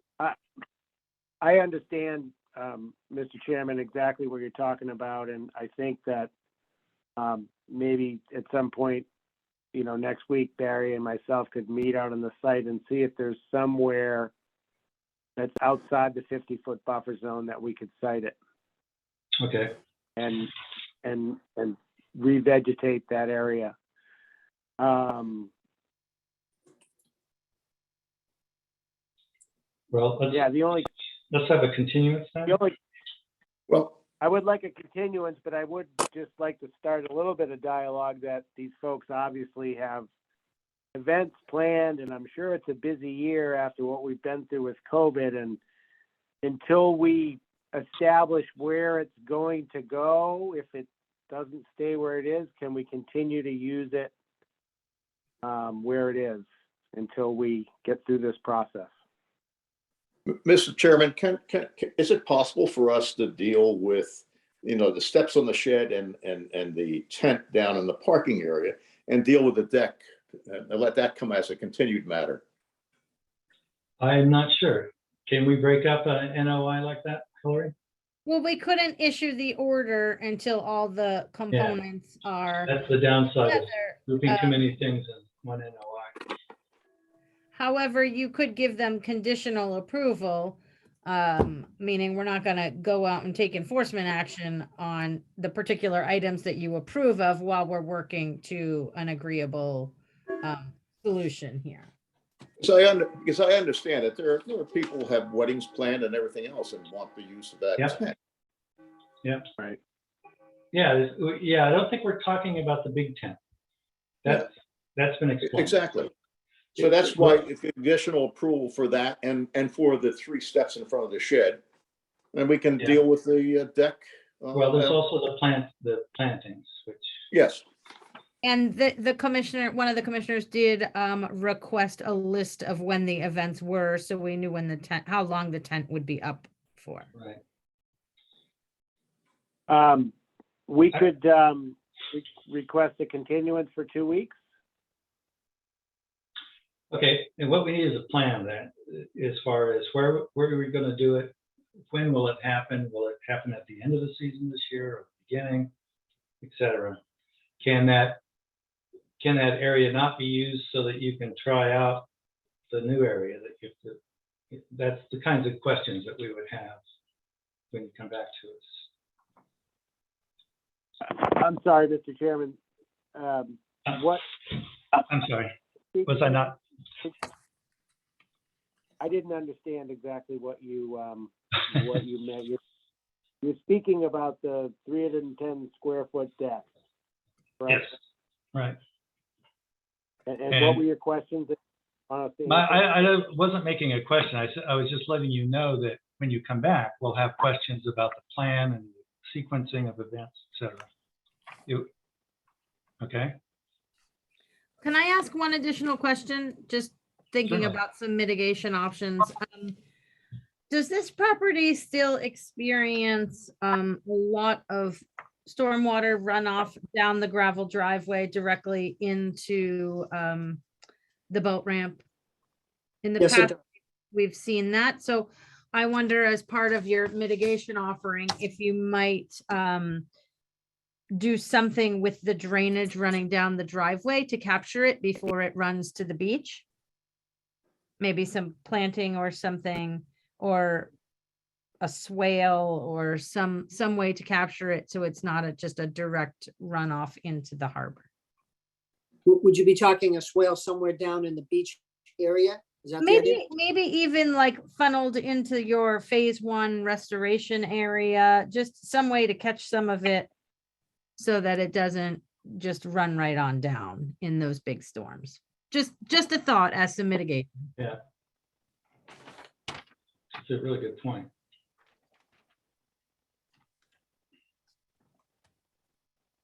That's why she's your conservation agent. Right, well, she's been doing this for a while too. She's the adult supervision. We're just playing here in the town. Okay, I move that we continue this for 2 weeks and so that we can hear a detailed plan about what the remediation is going to be and how that replacement's going to happen. Okay? Yeah, and we will, Okay, I'll need a Thank you. second. Nobody wants to second my motion? Second, Barbara. Okay, thank you. Marty, how do you vote? Marty? Yes, I'm hearing. I'm just thinking for a moment. Okay, all right. I'm sorry. I'd rather wait for a moment. Okay, I vote yes. Barbara? Yes. John? Yes. Benjamin? Yes. And Michael? Having made a disclosure that the trust is in a butter, I can say I can vote yes with a good. Well, we have a quorum anyway, so. I mean, Mr. Chairman, I'll vote yes. Okay. We're trying to work with them, but we're also trying, that area is a very delicate area. When you get a storm coming up there, it beats that area pretty bad. And would the missing $900 also be submitted by the next That's true. meeting? Yep. we'll get that to you. All right. Okay, good. Thank you. All right. Thank you. To go back to answer the question about the number of days I just got word that it's 16 days that we would need to have the tent up during the time period. That was Now, I'm not- 16 days. That's correct. 16 days. Okay. Good. All right, so that's continued till the 1st of June. For our last hearing, it's Cavanaugh's, 360 Cove Road, map 28, parcel 24, and NOI to construct a workshop addition, elevated swimming pool, deck, and patio, and mitigation plantings. Is there someone to speak to this? Jason's here. Yep. Hi, Oh. everyone. This is Jason Ellis representing the Cavanisses. Okay. What they're hoping to do is construct a new workshop addition on the south side of their existing garage on their property. That proposed garage would be on concrete piles. So there wouldn't be a full foundation under it. It'd be on piles, just like the rest of the garage is. They're also proposing to put in a 22 by 10 elevated pool and also a ramp that would access the front of the workshop on the Cove Road side of the workshop. And they're also looking to install a deck area between the proposed workshop, the garage, and the pool, and then a proposed pervious patio on the north side of the pool, which would be the area between the existing deck and the pool and the existing garage. There's also a pretty extensive planting plan and mitigation plan that was prepared by Second Nature Garden Works that you also have with a number of different plantings on it. And what we're looking at is we have a dune that's across the street. There's a dirt road that runs on the southwest side of the property. On the other side of that is a coastal dune, and then a salt marsh beyond that. And we also have elevation 13, which is land subject to coastal storm flowage. So everything that we're proposing is within that land subject to coastal storm flowage. And the entire property is also within the Wellfleet Harbor ACEC. So I'll start it with that. And if you have, I'd just like to see what questions you might have or what concerns you might have or what additional information you might be seeking. When we looked at the plans this morning when we were out at the site, we did see where we need to know the amount of disturbed area currently within the 100. And then we need to see after this project would be completed, what would be the disturbed area? I mean, that's one of the key issues that we use for making a decision on this, because there are. So you're looking to get the total square footage of disturbance that's on the site existing today? Right. Existing versus proposed. Yeah, and then what is the proposed? Okay.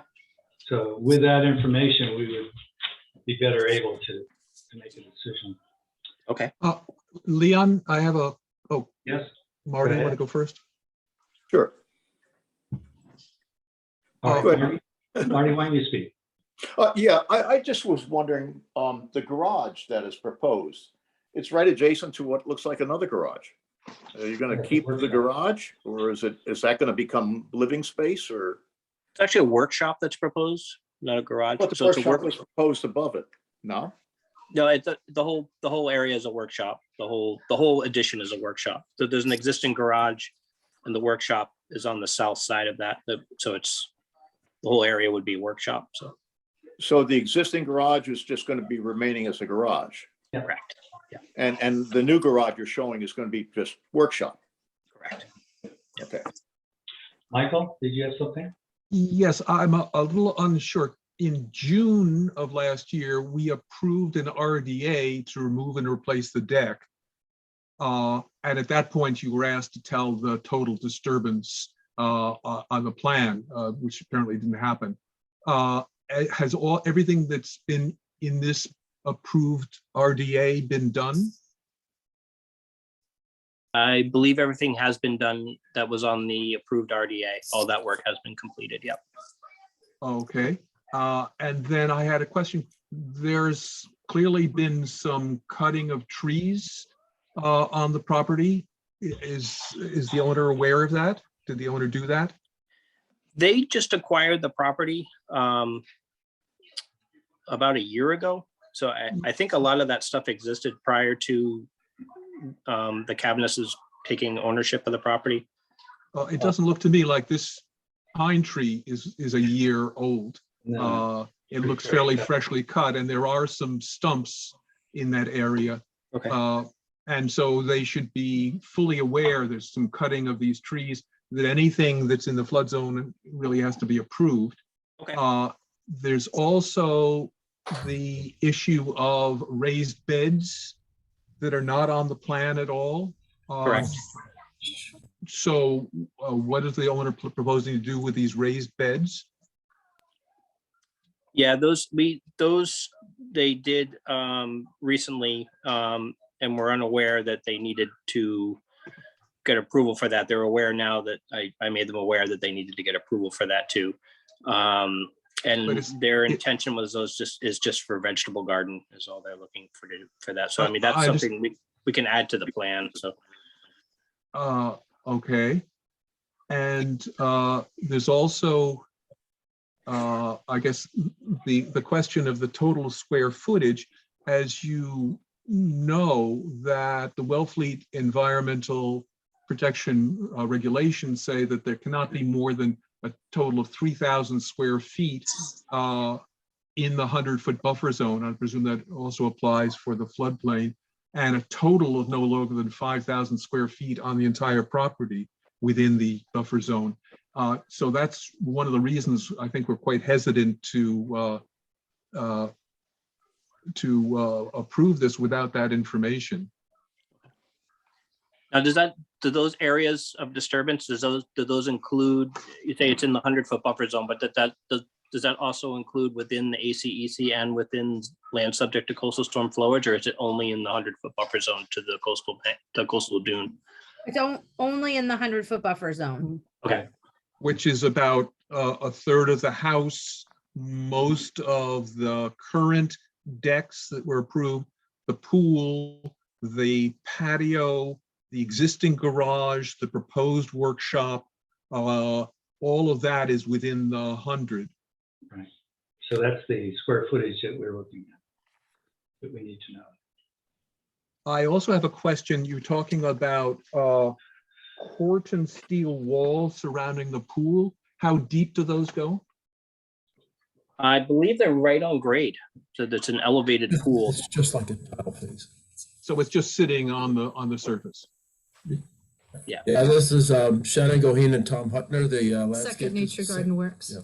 And the Corten steel is just like in place of a tile work. It's just an exterior surface above grade to clad the concrete face of the up in place pool. Not structural. We're talking about an elevated pool. I'm confused. Will the floodwaters flow underneath the pool? How Around the pool. okay, so it's, I guess I'm struggling with the vision of an elevated pool. It's almost like an above ground pool, but made out of concrete is what I'm envisioning it to be like. So, Okay, sorry. I haven't seen one in person, but Okay. They set it in place with a crane. It's pre-formed. And does it rise up like? Yes, the top of the deck is level with the coping of the top of the pool so that you could sit on the deck and dangle your feet. The water in the pool is only 5 feet deep. It's like a plunge pool type of thing or a soak pool. The part that's on the permeable surface, the white surface, if you will, in our drawing above that is so it creates a sitting wall. So it's about 21, 22 inches on that other side. Basically, if you see those stairs, if you count the stairs, there's about 7 inches a riser. So it'd be about 20, 21 inches from the one lower surface to the deck surface, which is the coping of the pool. Okay, well, let's wait until we get the information that we need. And I think we want to hear some more about this pool. I think that the concrete pool that is just set on the ground, essentially. Exactly. Okay. Is there some engineering that shows like with force of storms, or it's not gonna crumble or disintegrate or Flip over? I guess I'm not sure. We've never permitted a pool like this in the flood zone. So, I mean, I know it's going to go through the building department next for floodplain compliant construction, but is there more information? Is there more information? We can get you the manufacturer's information. We can get you the manufacturer's information. But basically, think about it as, if you would, a septic tank, which is below ground. Oh, this is how they evolved. They were designed from septic tanks, and people just stuck the septic tank with not the two parts. They just put the bottom part and put a rubber liner in it. But now that they build them a little stronger, and they're just drop in place pool. It's an exercise pool. It's just about 5 feet deep. And it's one level, it's flat, it's not sloped underneath. What is the length of it? It's the pool installer. I thought he would be here. So unfortunately, we can't speak anymore to the construction of it. Because there are issues about the drainage, since this will be a chlorinated pool, no doubt. When they drain the pool, where does it go? This is a saltwater pool. Saltwater pool? So what is that going to do to your plantings around it? It's a seaside environment already. The salt spray is pretty severe. Yeah, most saltwater pools though do have some kind of chlorine or some system to control the microbes that are going to grow in there. So there are going to be chemicals in that pool. It's not just going to be salt water. Right. So when that is drained, where does it go? It goes right down to. well, Well, that can be. Board of Health will require a dry well for drainage that's, in compliance with setbacks to various things on the lot. So they don't just drain the pool onto the ground. Right. And sometimes they have to drain these pools into trucks. So yeah, it's board law. Right. Okay, I move that we continue this for 2 weeks so that. Can we hear, before we continue it, can we hear the landscaping proposal? Because I think it's extensive and sure. It might be useful to have a look at that as a group. I think a lot of good time and effort went into that. Yeah. I'm Shannon Goheen from Second Nature Garden Works. This is Tom Hutner, who does much of the drafting. The clients initially wanted a native landscape. So that was the easy part. They weren't into all the fancy cultivated stuff. And they have this lot that you've probably all seen now, that most of their front yard is wooded, except for the area right around the house. And most of that front yard is actually owned by the neighbor. So if the neighbor decided to clear it all to make way for a driveway or something, they'd only have this little shred of trees left between that and the front of their house. You can see on the plan is a funny angle going across.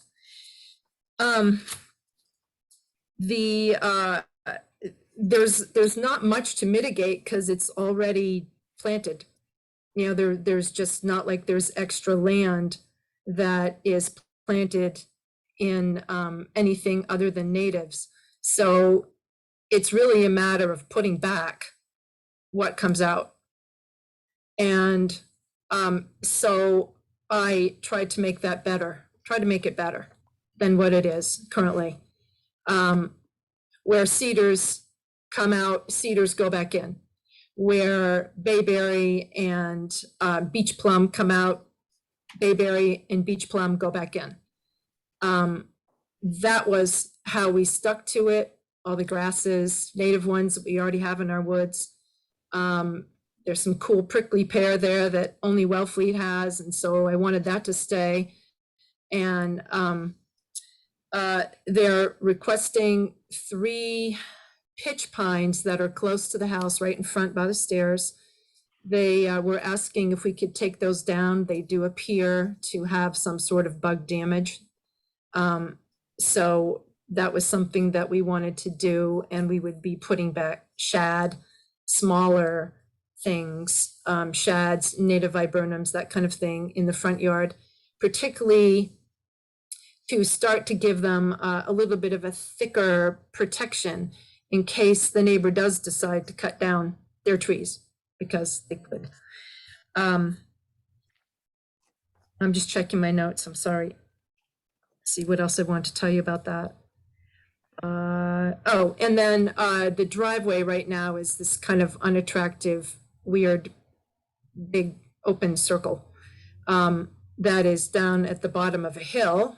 And so we thought, instead of trying to vegetate it with just natives, let's do what it's already doing. Let's encourage what it's already doing and allow it to catch water that comes rushing down Cove Road, and sink into the ground slowly in a rain garden situation with natives planted in it. So ideally it would be attractive, it would be useful, and it would be good for pollinators and be a big improvement in what's there now. That's mostly what I wanted to tell you. Does anyone have any questions of anything I might have left out, or anything else you're thinking about? Ben, you're our plant guy. Does this sound like a reasonable plan? No, that all sounds really great to me. I mean, first of all, we generally request 1-to-1 with trees. But it appears that the site has already a lot of really good native vegetation, and to just encourage that sounds really great. Okay. Well, that sounds like that part is sounding good. So great. we do need to get those figures on disturbance, and I think we would like to hear more, either get a hold of some information about these pools, because it's going to be putting pressure on that sand there. What is that going to do? I don't know, but I'm not an engineer. But Also, a question in terms of the pervious deck. I'm not sure I fully understand what it's going to be. Is it going to be wood with spaces between the planks? Is that what it's meant by a pervious deck? Pervious patio. I'm sorry. Pervious patio, yeah. Jason can speak to that if he wants. Yeah, I mean, the pervious patio, there's different materials that you can use that actually allow water to permeate through different types of blocks and whatnot. The pervious patio is typically also laid not on a stone dust base, but it's usually put on a clean sand base so that it can drain out, and the stone dust tends to make it more impervious. And then there's usually a little bit more spacing in between the blocks of the patio that allow the water to permeate through rather than permeate or run off of the blocks. And of course the decking would just have normal building code spacing between the planks of the deck. You can't make them too wide, otherwise you'll get things like stiletto heels stuck in them and that kind of thing. So there's certain requirements that they have to meet for the spacing so that they're safe to walk on. But that'll also have the spacing between it, which will allow it to be pervious, and have water run through it rather than off of it, and create some kind of scouring or any kind of runoff from there. But going back to the pool there too, you did have a question about I fully intended that this pool would be, if it ever did need to get drained, it would be drained via a truck, like something like a septic pumping truck. I've had other cases where we've put pools in the buffer zone, and that's usually a standard condition, that the water get pumped and not and removed off site via a truck rather than pumped into a dry well or onto the ground or whatnot. Especially here, you wouldn't want to pump it onto the ground here.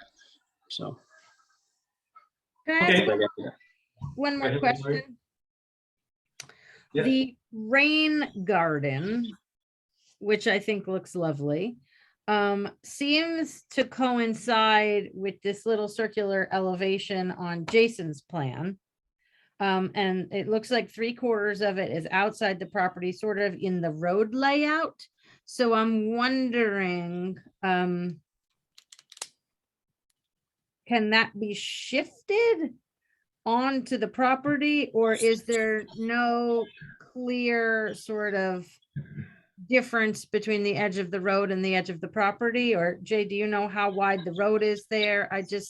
I would hate to see you spend all this money on planting a rain garden and then have us like just drive over it in the winter. There's kind of an island there now. And it's about, the property line's about 10 feet off the pavement. So about half of the rain garden would be in the road layout. I mean, that's area there that you probably would, I mean, I love the idea of the rain garden there because like Shannon explained, that water coming down, it comes down with pretty good force off of that hill. And it goes right down into that low area on the low side where our well is. That's where all that water kind of ends up. And the rain garden's kind of catch that. And that's going to create filtration, of some of the contaminants that are coming off the road into that area. And I love that idea. And I think that even if it is in the road layout a bit, I think it's terrific for the project to have that. Would you not I just need want to make sure permission? we're all on the same page, just understanding its location. And would you not need permission from the town? Isn't that town land? Not really. I mean, it's in the road layout, so it's sort of build it at your own risk. The town isn't gonna obviously widen that road at any time in the near future. I just wanted to make sure that we were all on the same page with understanding that, the feature's great, but half of it's off the property in the road layout. So just food for thought. I intended, I think you also kind of have to have it in the road layout to catch that water off the, the pavement is 10 feet off of the lot. So you kind of have to have it off the road anyhow, a certain percentage of it, just to catch that water and to create that grade. Well, I thought it was interesting that it fit completely within that elevation. It's just yeah. Well, there's a little island there already, and that's where Shannon designed it, is right in that little island there. So. That's all I Yes, got. Barbara? Does this need a MISA filing at all? It actually does not. It's not in a mapped MESA area. Okay. All right, because right near there is the mating aggregation for a state threatened turtle right there in Chipman's Cove. Yeah, I think it's more west of there is where the line of demarcation terminates. Okay. Is west of this property. Okay, thank you. In that dune area. So next time we'll have the disturbance figures, both current and post-project. Keep in mind the 3,000. If you see you're in big trouble, then you might want to do a little thinking ahead of time on that one of what alternatives you might accept. Also, if you can get either some information from the pool people or get them to join the meeting, I think there'll be some questions about that and what the plan is. And find out from the owner about removing the raised beds or getting permission by adding it to the plot, to the plan. Yeah, we can definitely add that onto our plan. So. Okay. Keep in mind, that's within the 100 too. So that's disturbed area, believe it or not. Okay, so I move that we continue this until the 1st of June. Second, Michael. Okay, Marty, how do you vote? Yes. I vote yes. Barbara, how do you vote? Yes. John, are you going to wake up to the vote? No. No, he's not. Nah, he's out. Benjamin, how do you vote? Yes. And Michael, how do you vote? Yes. All right. Okay, so we'll look forward to discussing this some more next time. Thank you. All right. I move that we adjourn this meeting. Second, Good. Marty, how do you vote? yes. I vote yes. Barbara, how do you vote? Yes. John, still asleep. Benjamin, how do you vote? Not asleep. Yes. Oh, I'm sorry. I Are vote- you okay? Oh, yes. Okay, I'm sorry. We weren't making fun of you. You were just doing what we all wanted to do. I was just ignoring a conversation that wasn't going anywhere. Yeah, I got that. I was itching to get that over with myself. Okay, Benjamin, how do you vote? You said yes. And Michael, how do you vote? Yes. All right, we're done. Good night. What's the matter? Good night. Good night. Night. What's so Sleep funny, well. Hillary? They're just finishing up the meeting. Geez. You guys just make me chuckle. That's all.